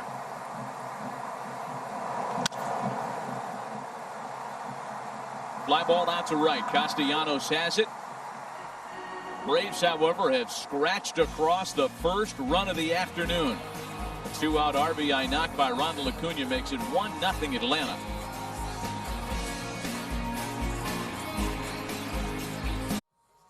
Want to stay up to date? Just tell Siri, show me the MLB postseason schedule. Well, the National League schedule of games today, the Cubs and Marlins game 2 has been postponed today. If it's the only game on the docket, meaning if St. Louis and Los Angeles win their games today, the Cubs will appear at 7 o'clock tomorrow on ESPN. If not, if there are multiple games tomorrow, the Cubs and Marlins will be on at 2 Eastern on ABC. So, as they say, check your local listings for the time and place. Well, we know the time, and the place will depend on what happens in San Diego and LA today. Ian Anderson back to work, working with a lead for the first time this afternoon. 1-0 Atlanta on the RBI knock by Ronald Acuna last half inning. Castellanos, Votto, and Suarez here for the Reds in their half of the sixth.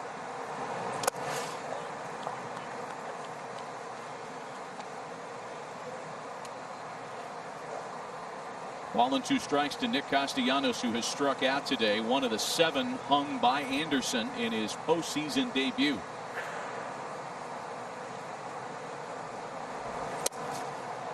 Two and 2.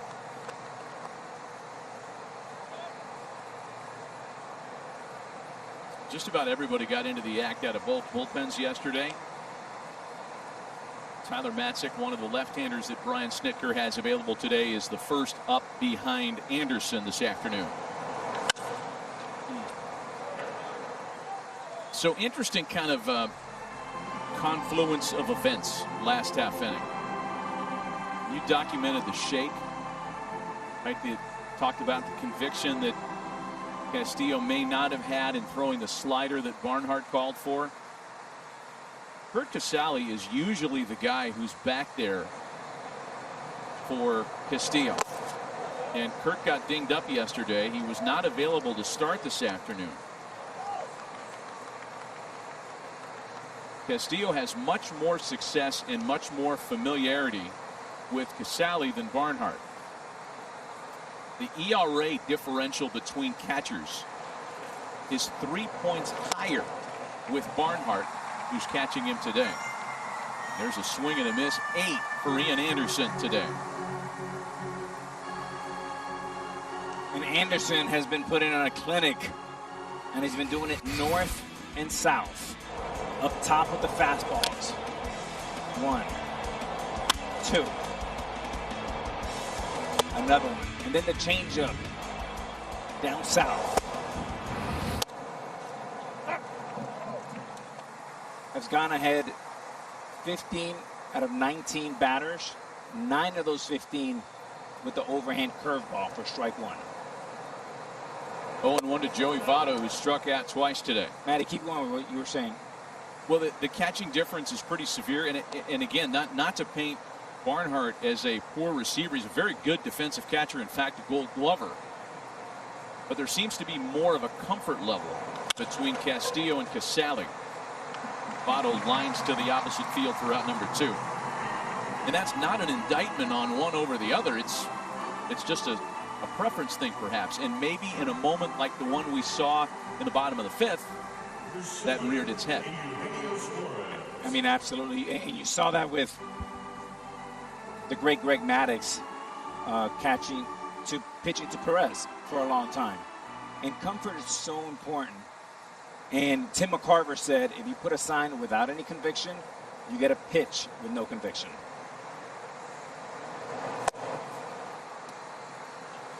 Two gone, bases empty now for Eugenio Suarez, who has a single on his line today.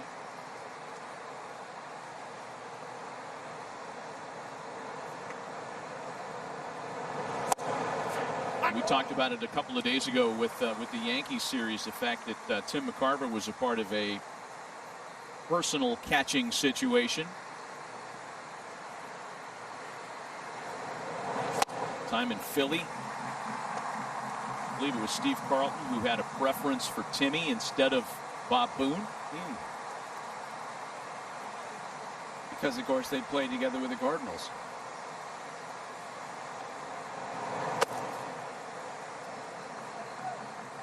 Two balls and two strikes to count to Suarez. It's very underrated, and I don't think you can give it enough credit of how important a catcher is to a certain pitcher. And it's playing pitch and catch. And it's to tell Tom Brady that Gronk, it's just like throwing to any other tight end would be silly. Well, it would be silly to tell Greg Maddux that he wouldn't want to pitch to Perez.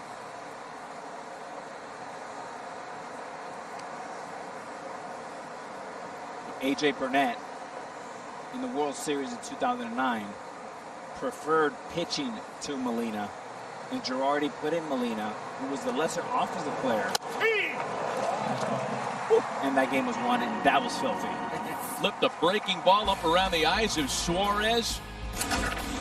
6 shutout innings. A spectacular postseason debut for rookie right-hander Ian Anderson.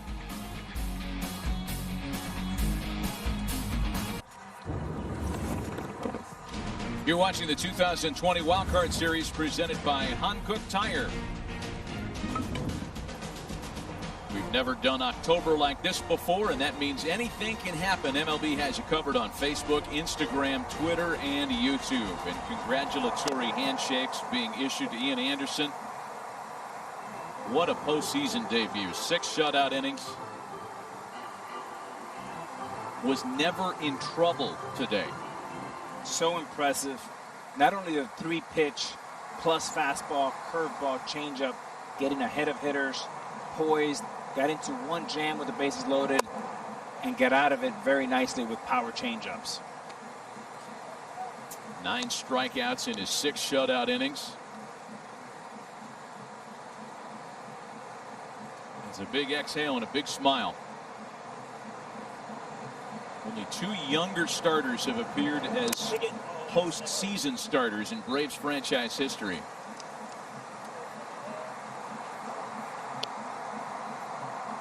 Max Fried was great yesterday, kept it scoreless, and Anderson today.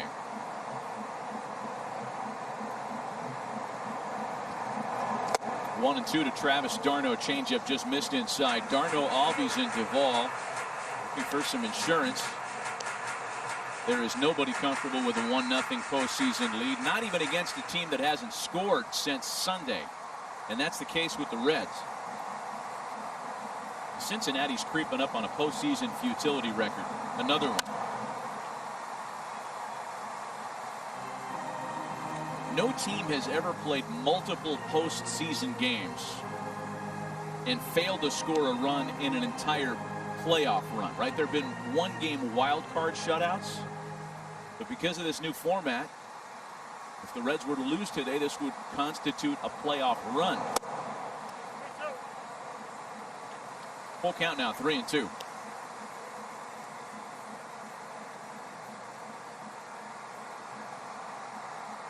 Castillo may be down here to his last few hitters. 97 pitches. d'Arnaud has a base hit into the right field corner.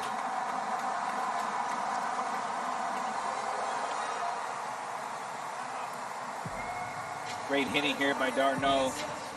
Fastball up and in. High 90s and fights it the other way. Good hitting. Not trying to do too much.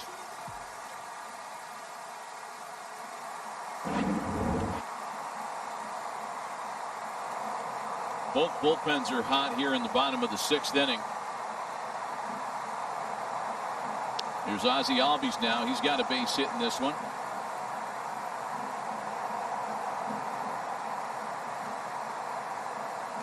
Nothing but singles on today's line score as Albies falls behind 0-1. Lucas Sims pitched in yesterday's opener. He's up for the Reds.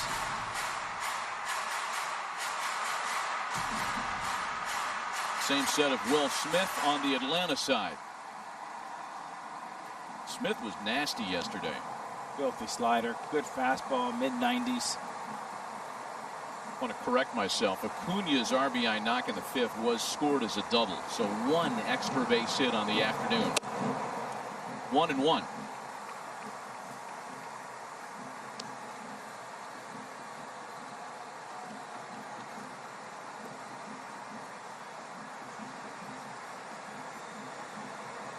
Drastic shift for Albies. Third baseman playing way off the line.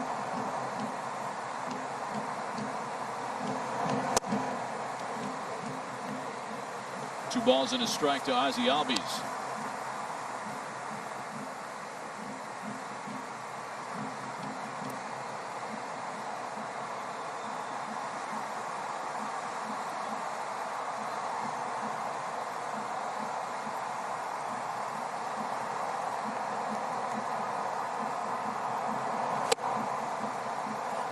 Good fastball. 102nd pitch, still 97 miles an hour. Top of the zone.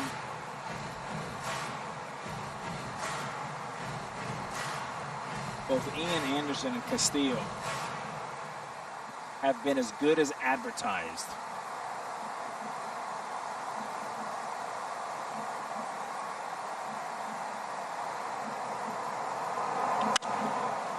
Two to Albies is served into the opposite field.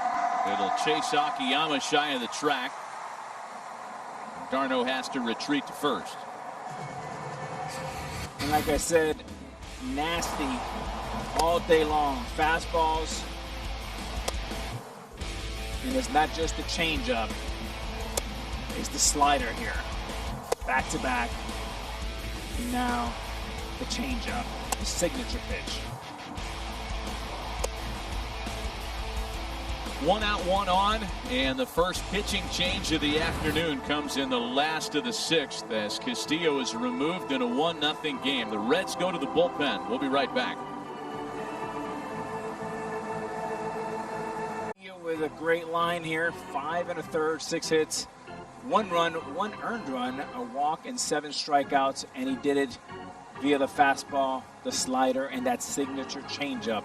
Outstanding outing, back to back for the Cincinnati Reds. He leaves, unfortunately, for the Reds in a deficit situation and hands it off to Lucas Sims. 20 regular season appearances, a 2.45 ERA. Sims pitched in yesterday's opener, and he inherits a base runner and gets 1 out as he goes to work on Adam Duvall. Through 20 pitches yesterday, and of course, scoreless. And if you're the Reds, I mean, you've got everything you can ask for from your starters. Bauer and Castillo were splendid.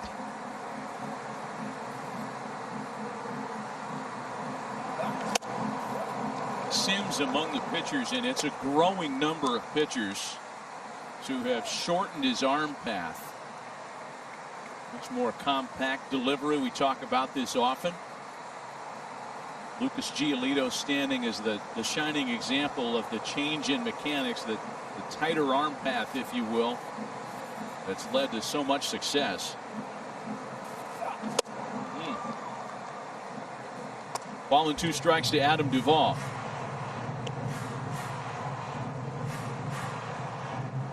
Not for everybody, right? There have been a lot of pitchers who have, I guess, experimented with that, who have gone back to the longer arm swing, the more traditional arm path. But for guys like Sims, it's worked.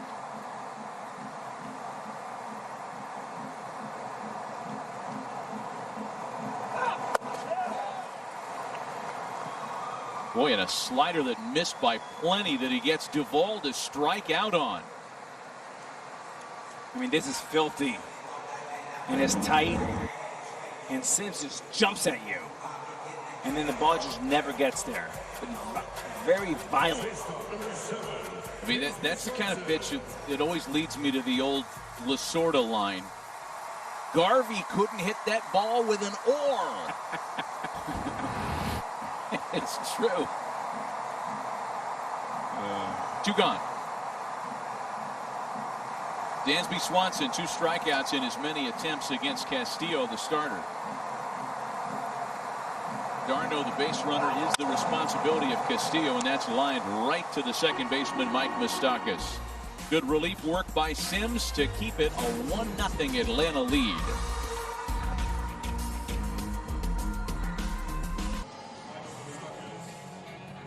Now playing on ESPN, the MLB Best of 3 Wildcard Series continue today, plus Game 2 of the NBA Finals between the Heat and Lakers tomorrow, 9 Eastern, 6 Pacific over on ABC. It's all playing on ESPN and the ESPN app.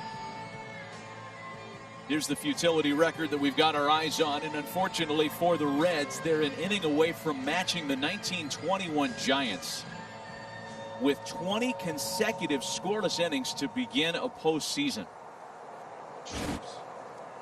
Moustakas, Winker, and Senzel will try to prevent that from taking place. Easier said than done against the veteran left-hander Will Smith, the Georgia native who threw an inning and a third of scoreless relief yesterday that included 3 strikeouts. And of all the appearances we saw from the Braves bullpen, the one that kind of left me holding my breath was the stint that Smith offered. He was great yesterday. With a fastball, curveball, and a slider. Fastball mid-90s. Looked sharp yesterday. Only gave up 11 hits all year long. 7 of them home runs. An all-star last year with the Giants, and as soon as Will Smith hit the market in the winter, the Braves gobbled him up. Featured that nasty slider all day yesterday. Man, he's good. 1-2. Matt, you're right. When the free agent market began, everyone was wondering if their players going to get paid, and the Braves went right after him as the best closer available in the market. 3-year, $40 million deal that includes option language that can keep him in Atlanta through the 2023 season. Look, Buster, you know that when the Braves shop for free agents, when they evaluate amateur talent, they like to select people in their backyard. Guys like Tyler Flowers, Georgia native. Free agent like Will Smith, Georgia native.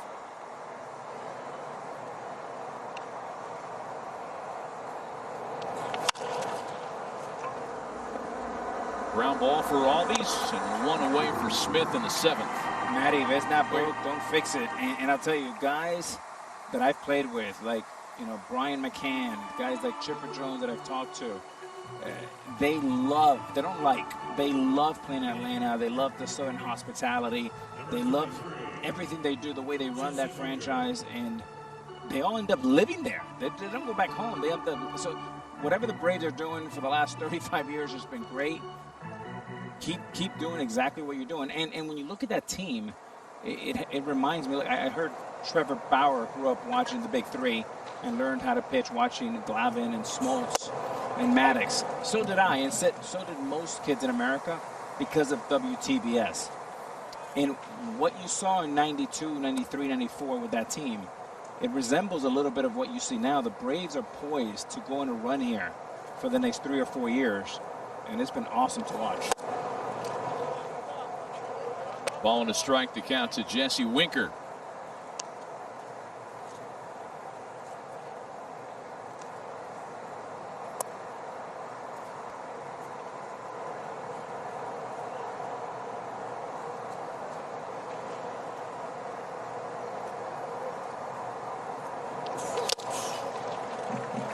Challenge fastball, and Winker can't come up with it. It's a ball and 2 strikes. Now he's got him set up for that big sweeping slider.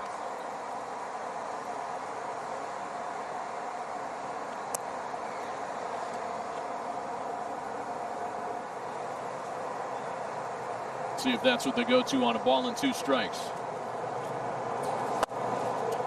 Missed with it.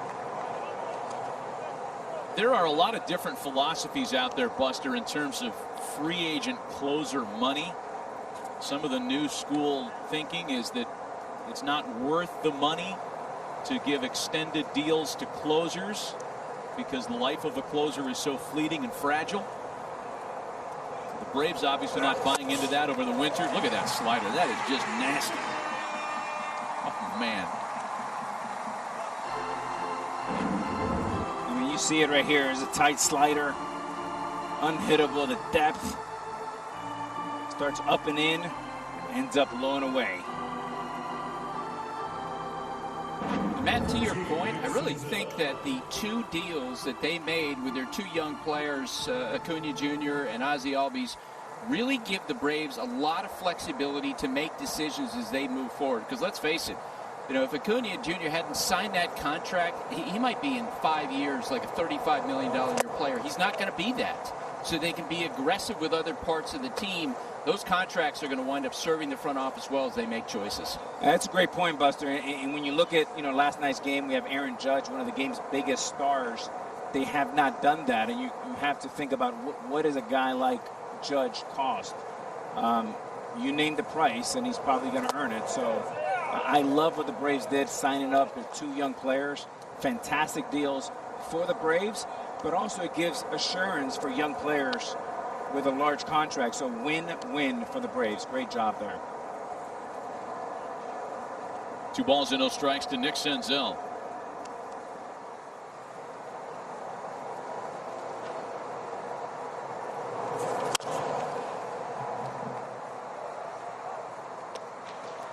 You know, the other team that you're talking about in that Indians-Yankees matchup last night, Cleveland, they're in a situation with their all-world shortstop Francisco Lindor where they couldn't get him signed long-term. So it kind of keeps the entire payroll held for ransom. Are we holding back money so we can make a run at him? Do we let him go and spend it elsewhere? And to Buster's point, the Braves don't have those problems. 2-2. And then you spin that to the Chicago Cubs, and you have Chris Bryant sitting out there and Baez coming up in the next year or two. And these are pivotal decisions that organizations have to make, and go all in early or wait and get a better look, but it's going to be a lot more expensive. 2-2. Base is empty, 2 gone. Senzel hangs around. The fact is, because the Indians were unable to reach an agreement with Lindor, they offered him about $100 million reportedly. Then what that means is they're probably going to have to entertain again trading him this winter. Folks with other teams fully expect, as they've done with CC Sabathia and Trevor Bauer, Mike Clevenger in the past, they will move him before next year's trade deadline. Hey, Buster. Slider's good to right-handed hitters, too. Couple of strikeouts. Another impressive relief inning by Will Smith. Still 1-0 Atlanta.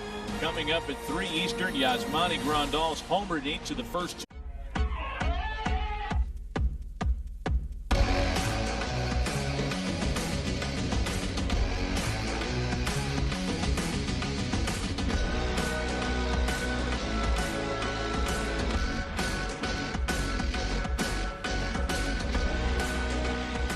Nothing Atlanta.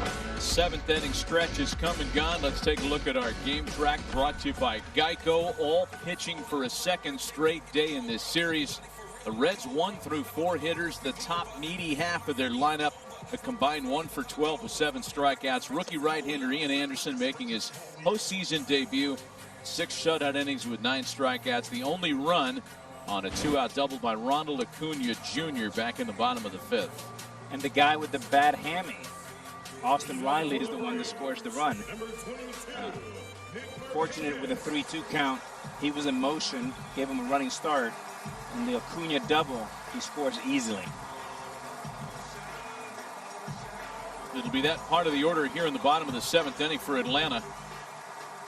Markakis, Riley, and the top of the order, Acuna, against Lucas Sims, who will continue.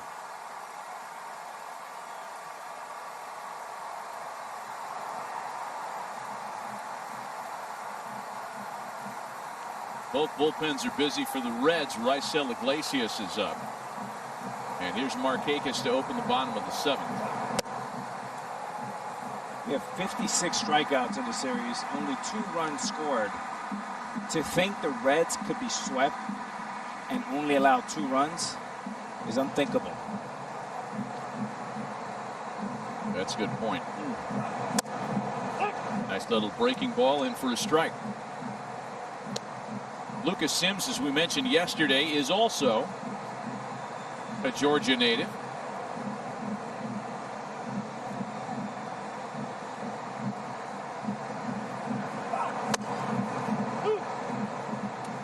Brought the breaking ball up a bit, and it's 1-2. And Braves, as a Georgia native, was on the radar in Atlanta's backyard. Drafted as a first rounder by the Braves. Made his major league debut with Atlanta. And as we talked about, was a part of the compensation package for Adam Duvall in the pre-deadline trade between the two teams in 2018. 2-2.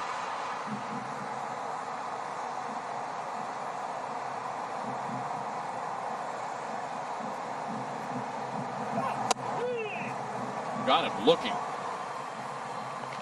Dotted a fastball. Then there's one gone here in the 7th. I mean, back-to-back sliders and then 95 black away.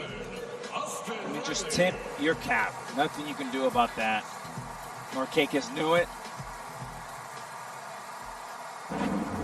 Like Derwood Merrill, the old-time umpire, would say, A-Rod, that's a Hall of Fame pitch. He called you A-Rod? A-Rod. Great guy. Here's Austin Riley now. Well, on the heels of a day yesterday when this series opened with a 37 strikeout game, a major league record,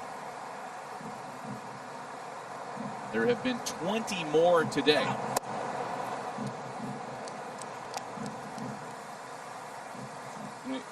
Today's game tells you that strikeouts don't matter. It's just an out, as long as you hit for enough power. But last night we saw the Yankees look more like the 1998 Yankees than the 2020. They scored 2 runs late in that game. Couple walks, soft contact. Torres, I think, has 5 infield hits, hasn't hit the bottom of the infield with the exception of the home run. But because you make contact and you put pressure on the defense, good things happen. Nothing happens. Nothing good happens with a strikeout. Lucas Sims is dealing, by the way. He's faced 4 batters and struck out 3 of them. Sliders early, fastballs late.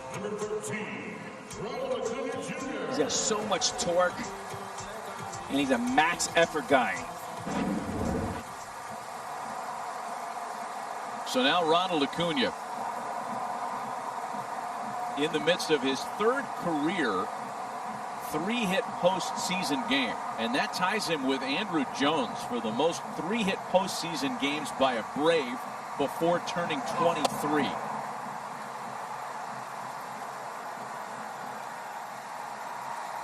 fact, that ties him with anyone for the most career 3-hit postseason games before turning 23. Not just in Braves franchise history. Here's the 1-0. A ball and a strike.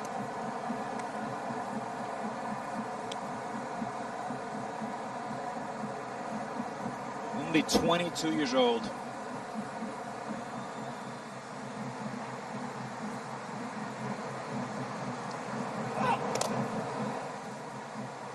Let's take you back to the 5th and the RBI double that led to the game's only run. It was a slider that Castillo never wanted to throw. Shook a couple times, still threw it. Acuna made him pay for it.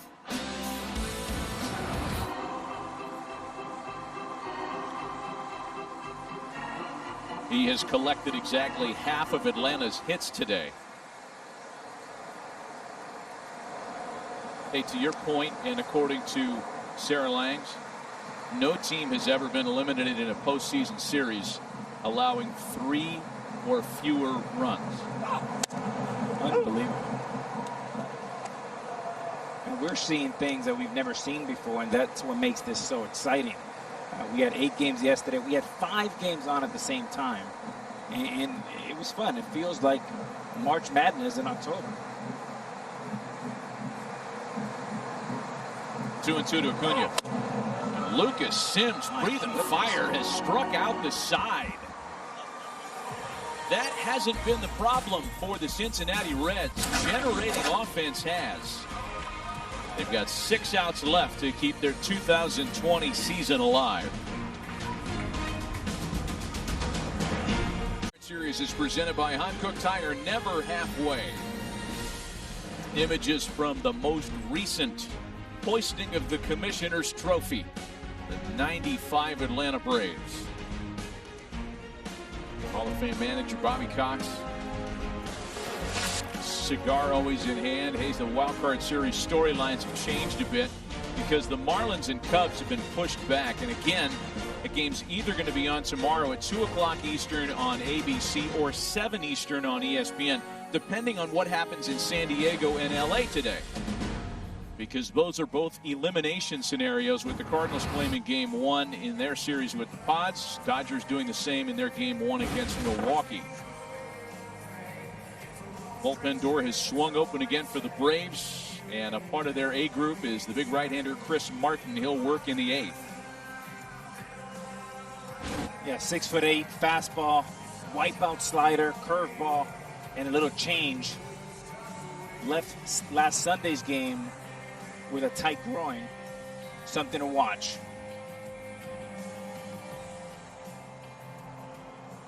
And especially if he has to go out and cover first base, ground ball to Freeman with a tight groin, he may be slow to get there. Martin was the first on in relief yesterday of Max Fried. He pitched the 8th, a scoreless inning. Freddie Galvis the first to face him here in the 8th inning today. Galvis, Barnhart, and Akiyama.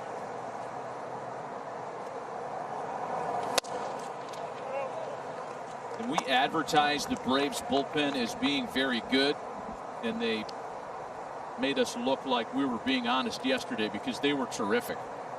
Martin, Melanson, Smith, O'Day, Matzik, Green, Minter, all combined for scoreless baseball. 5 scoreless innings by the bullpen, added to Max Fried's great start. Freddie Freeman's walk-off winner. Fast forward to today, and the Reds have 6 outs left in their 2020 season. For the Reds, the last 18 outs, only 1 ball hit hard. They have been such an unusual team from a statistical profile all year. A higher percentage of their runs via homers than any other team in baseball. See that there. They're the first team in Major League history, Alex, to have more walks than singles. That's incredible. Now, had the season been 162, that might not have been the case.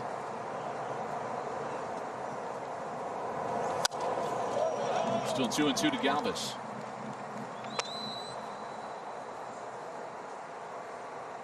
Talk about home runs being empty calories. Feels good when it goes in, but for some healthy living this time of the year, you got to put the ball in play, make contact, put the game in motion.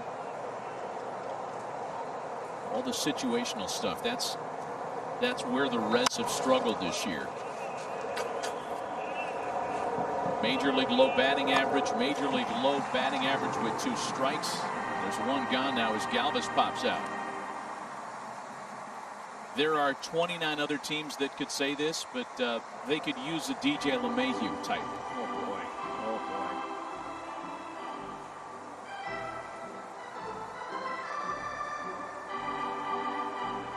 boy. And LeMahieu is a free agent this year. That's a good point.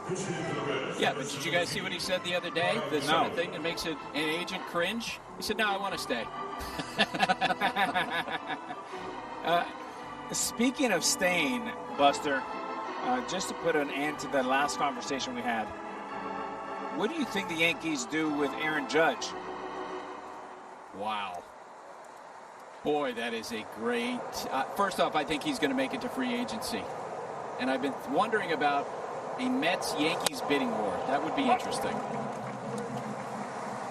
Brian Goodwin is pinch hitting here with 1 gone.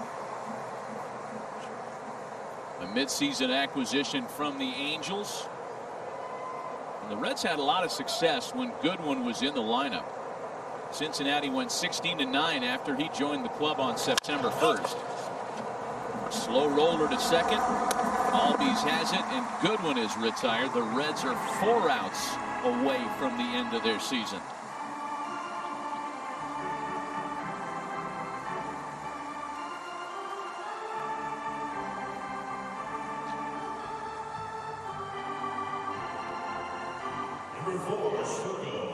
Team that had so much momentum down the stretch.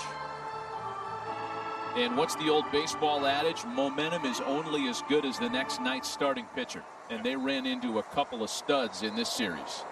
Here's Shogo Akiyama now.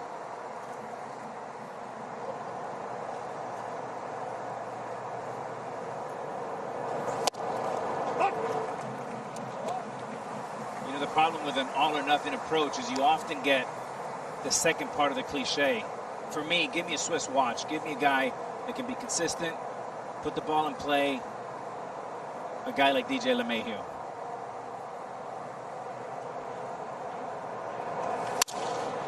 Broke his bat. Another ground ball for Albies. 2 perfect innings in the series from right-hander Chris Martin. Going to the bottom of the 8th inning. 1-0 Atlanta.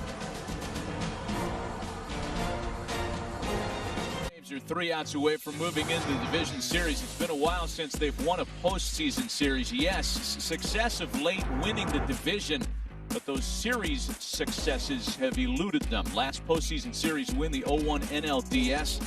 10 straight postseason losses. It's been 19 years since the Braves have won a postseason series.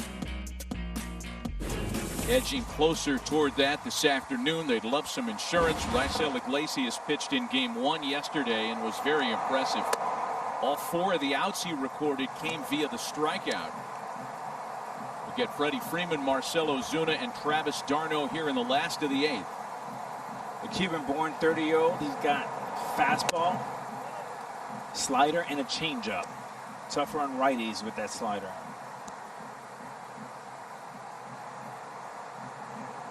Freddie's been intentionally walked today and lined out twice on hard hit balls to left. There's that changeup. 2-0, 98 first pitch fastball, 2-0 changeup, 90.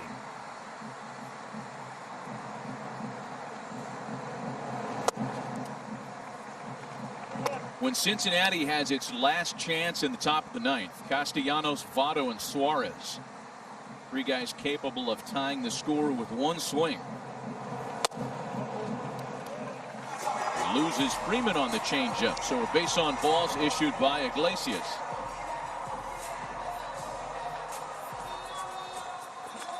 A couple of defensive changes to set for you here in the 8th. Not only a new pitcher, but a new catcher. Kurt Casale taking over behind the plate for Tucker Barnhart. Brian Goodwin stays in the game, playing left field for Akiyama. Hey, man, we talked about approach, all or nothing. We keep saying all these cliches, but what does it mean? An approach is a mindset. An approach means use 13 clubs in your bags. Your 3-1 swing can be like your 0-2 swing. Nobody in base with 2 outs versus a man on third with the infield in. And the great run producers, you choke up, you put the ball in play.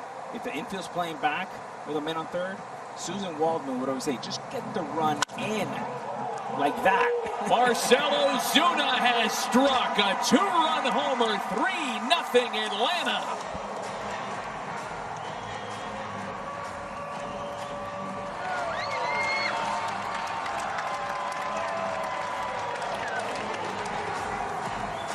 And you talk about approach. Ozuna's had it all year long after a few strikeouts. The adjustment. And it's the fastball. The best fastball hitter in Major League Baseball this year. Almost 500 on that pitch. And gets one middle, 95 miles an hour. And he got all of it. He's been doing it all year long for the Braves. And the excitement. Taking a selfie. That I've never seen. We're making history everywhere. I love it. Well, the National League's home run and RBI leader had been quiet in the series. He was 0 for 8 with 5 strikeouts. But one big swing of the bat has made Cincinnati's job even more difficult to try to come back in the ninth. But he is just an indispensable bat. And another guy that's going to be on the market at the end of the month. What did the Braves faithful think of it outside the ballpark?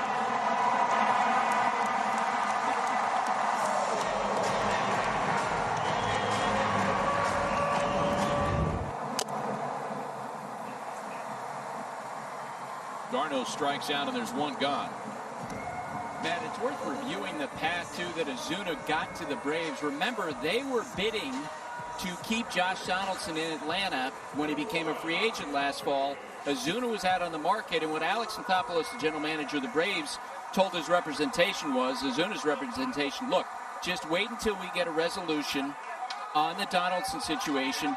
Donaldson winds up signing with the Minnesota Twins. Then the Braves pivot to Marcell Ozuna on a one-year, $18 million deal, and boy, today it's paying off. You bet, man. That is one of the best one-year deals that the league has seen in quite a long time. A lot of money, but it's been worth its weight. It's the best deal in baseball and the worst deal in baseball. The best deal because you brought him in for $18 million. The worst deal because it's only 1 year, not 3. How do you replace a guy like that? And it's what manager Snicker told us yesterday. It's not just what he does on the field, but in the clubhouse, the energy, the enthusiasm. Players with, Ozzie and Acuna. Ozuna is a total package, and everywhere he plays, he's revered in those clubhouses. Oh, my, and Suarez has a ball just kick off the heel of his glove. I don't know if the sun played a role there or not. He's got his sunglasses on. And this should be a left fielder's play. Anytime a left fielder's close, that's just lack of leadership. Just get any infielder out of the way.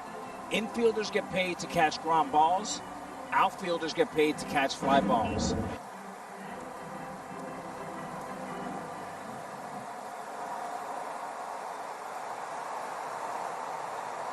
That should be scored as an error because it keeps the plate appearance alive for Albies.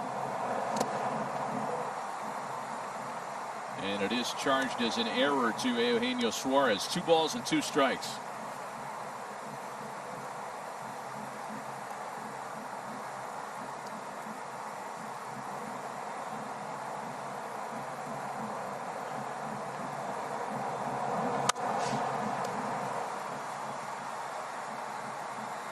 Again, the meat of the Reds order when they bat in the top of the 9th inning, but it is now a 3-run obstacle they're trying to overcome after the 2-run homer by Ozuna.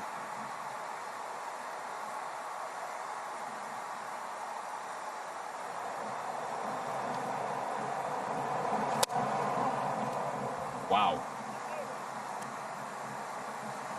Iglesias only gave up 1 home run all year long, and for a right-hander to hit a home run, that's quite the feat, and a long one.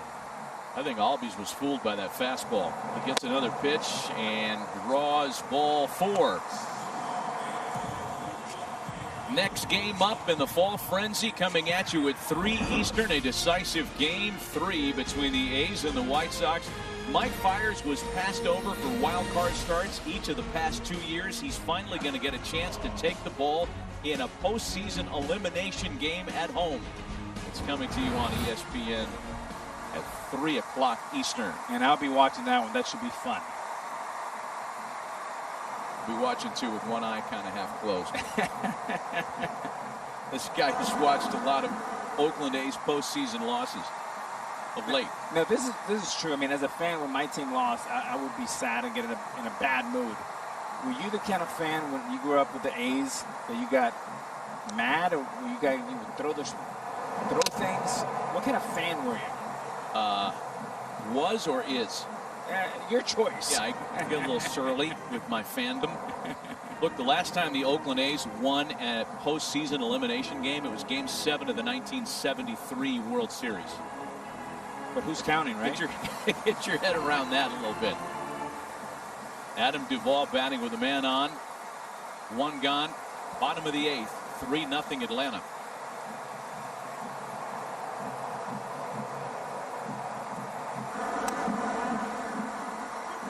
You know, as frustrating as this has been for the Reds in a big kind of global sense, the fact that the Braves have never lost to the Reds in a postseason meeting, let alone series, just kind of deepens the cut, I think. You know, if you're over the Rhine back in Cincinnati and you're watching this thing today, thinking back to 1995 and the sweep there.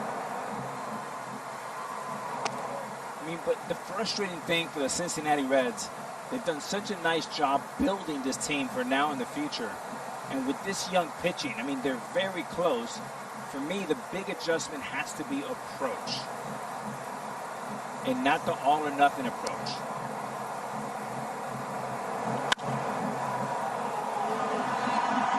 That's into the corner, and that one's gone.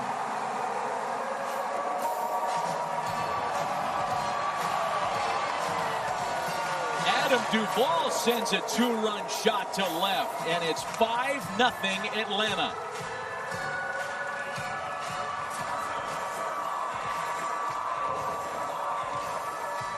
And the wheels are coming off now on an 0-2 pitch.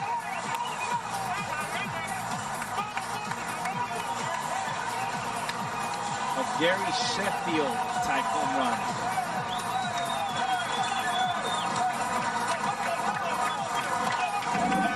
More selfies. Here's a little slider, did not do much. 0-2 right in the wheelhouse.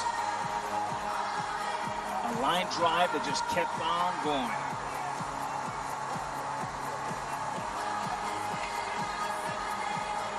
Reds will make a pitching change with 4 runs in and only 1 away in what's turned into a nightmarish last of the 8th for Cincinnati. 5-0 Braves. We'll be right back.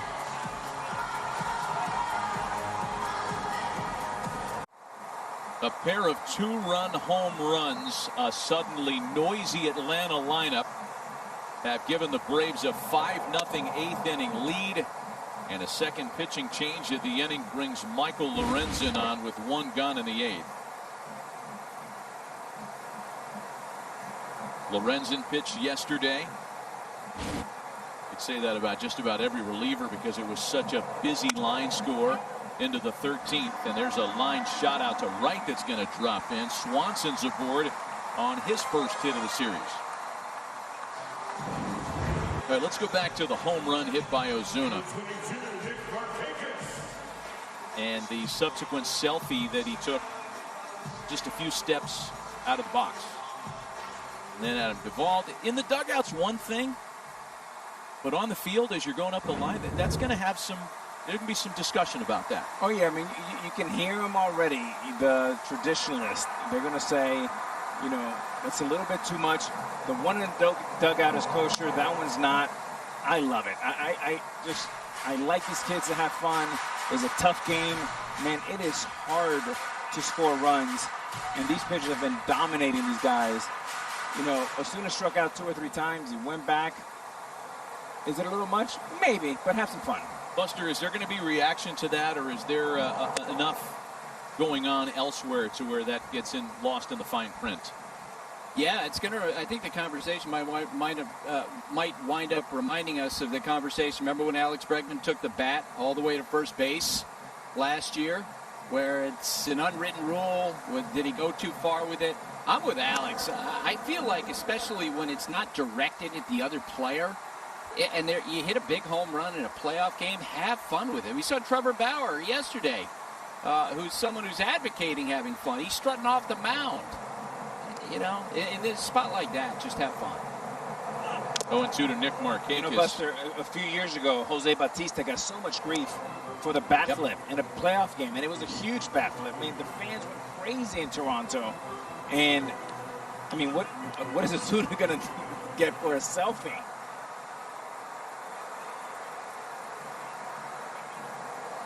Prince Fielder had the whole, the bowling pin, the bowling ball routine in Milwaukee. That's right. And there was a little pushback on that, but look, as Markakis strikes out, it's all in the spirit of fun. And again, if it's not directed at an opponent. And that's the point, Matt. I mean, Ozuna is one of the most likable personalities in the game. He's got a lot of big poppy in him. Everyone loves him. He's got the big chain. He's got the big smile. He's hugging everyone. Everyone poppy, poppy, poppy. I love this young man. As long as you're not trying to show up the opponent, and you saw Bauer walking off the mound yesterday. He wasn't showing anybody up. And that's a big difference. People pay attention. That ball hit him. Yeah, Austin Riley's hit by a pitch.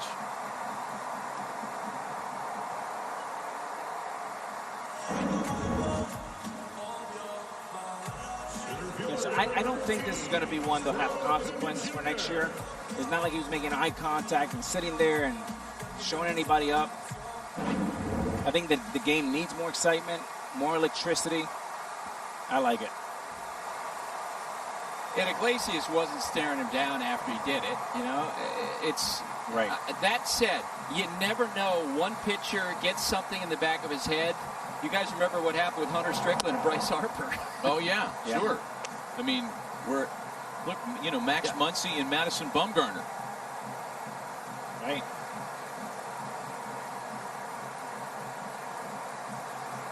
Some pitchers have long memories.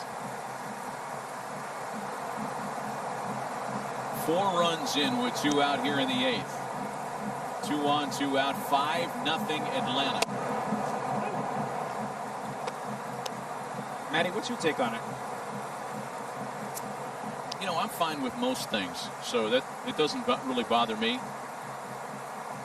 If he had charged out to the mound and done something specifically to Iglesias, then we're talking about something else. I'm just a play-by-play guy, Alex.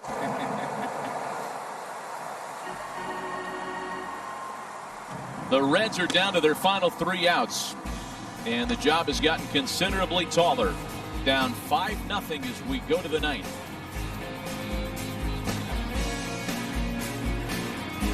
Wild Card Series continue today. Next up is Oakland hosting the White Sox, and that's an elimination game with the series tied at 1 apiece. That's on ESPN at 3 Eastern, 7 Eastern. Game 2 as the Cardinals try to close out San Diego at Petco Park. And then later on tonight, Game 2 of the Brewers-Dodgers series in L.A. The Dodgers with a 1-0 series lead there. And as this one might, and in fact already has, past 3 o'clock Eastern time, the A's and White Sox are starting on ESPN 2. Mark Melanson will try to finish things in Atlanta this afternoon.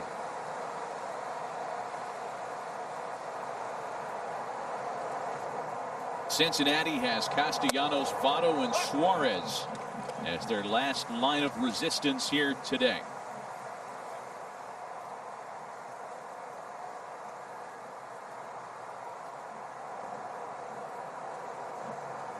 Castellanos quiet today after a 3-hit opener yesterday.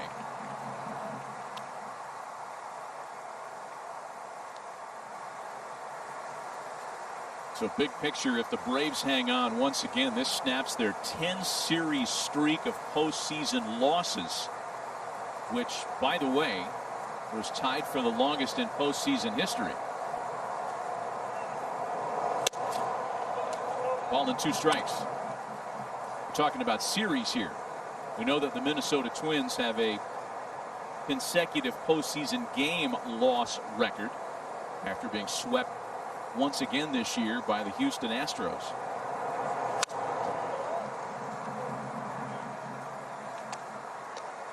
And again, to the point we made earlier about the Braves being Cincinnati's postseason nemesis.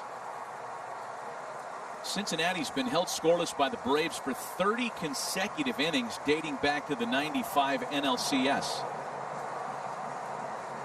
Streak. Talking about Cincinnati and the Braves, Buster. Front door cutter there.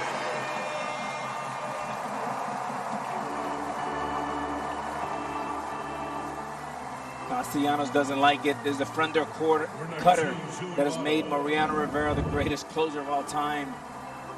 And Castellanos has a point. Buster, it's my understanding that the Reds offered Ozuna $50 million for 3 years, and he took the Braves 1 for 18. Is that accurate? Wow. I don't remember that specifically, but it makes sense given how the Reds are trying to upgrade their offense and where some of the numbers wound up with Castellanos during the course of the offseason. Mike Moustakas. Here's Votto now, hitless 0 for 3 today. The strikeout of Castellanos, the 12th for Braves pitching in this game. That includes the total of 9 by the rookie starter Ian Anderson, who was terrific today. 1-1 to Votto. You know, Votto said coming into this series, if they make the postseason, it's going to be a nightmare. But it's been an offensive nightmare for the Cincinnati Reds.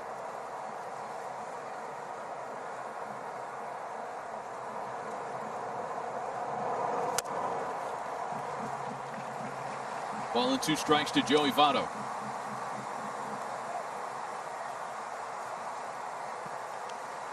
You know, it's worth mentioning at this juncture, too, because the starting pitching has really set the pace for the Braves in this series. Their starters' ERA was 5.51 in the regular season. Hard to believe. Back to Melanson, and the Reds are down to their final out. Let's check in with Kevin Connors.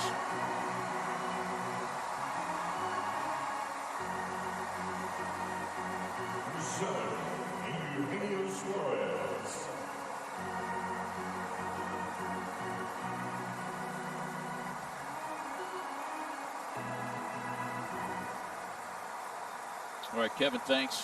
1 out remaining in the Cincinnati Reds 2020 season. And it'll be up to Eugenio Suarez.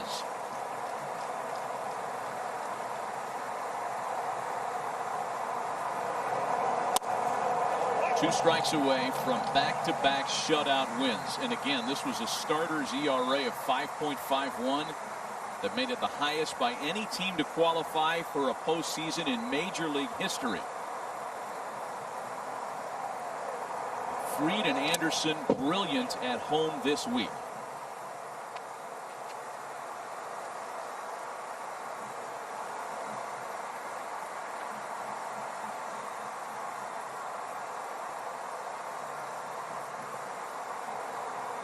I would imagine as the Braves move on in the postseason and out away from the division series, that gathering outside the ballpark that we've been photographing all day will grow. Suarez lines to left, and that'll do it. The Atlanta Braves have won their first postseason series in 19 years. They're headed to the NLDS.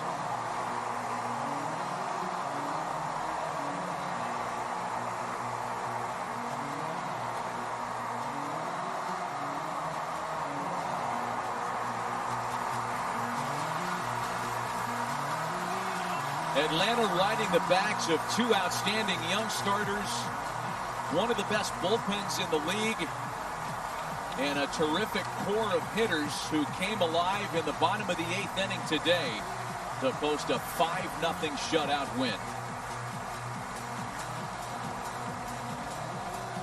Unbelievable pitching on both sides. Cincinnati pitched really well, could not hit. The Braves pitched well and hit big time today, the big bats and the home runs. So the Braves will be able to relax for a couple of days and wait for an opponent and wait for the rest of the National League brackets to fill in. Their next stop is Arlington, Texas. Oh, their next stop, rather, is Los Angeles. No, sorry, Houston, Texas. I'll get it. They're going to Houston to face the winner of the Marlins-Cubs series. That one was canceled today due to rain. It'll resume on Friday. Brewers and Dodgers, Cardinals and Padres, those series tonight on ESPN. Coming up next on ESPN, it's already in progress. The decisive Game 3 in Oakland between the A's and the White Sox. On behalf of Buster Olney, Alex Rodriguez, and our entire ESPN crew, Matt Vasgersian saying so long. Thanks for joining us for this one and all series on Sundays. The Atlanta Braves have moved on to the National League Division Series with a 5-0 shutout win in Game 2. So long, everybody.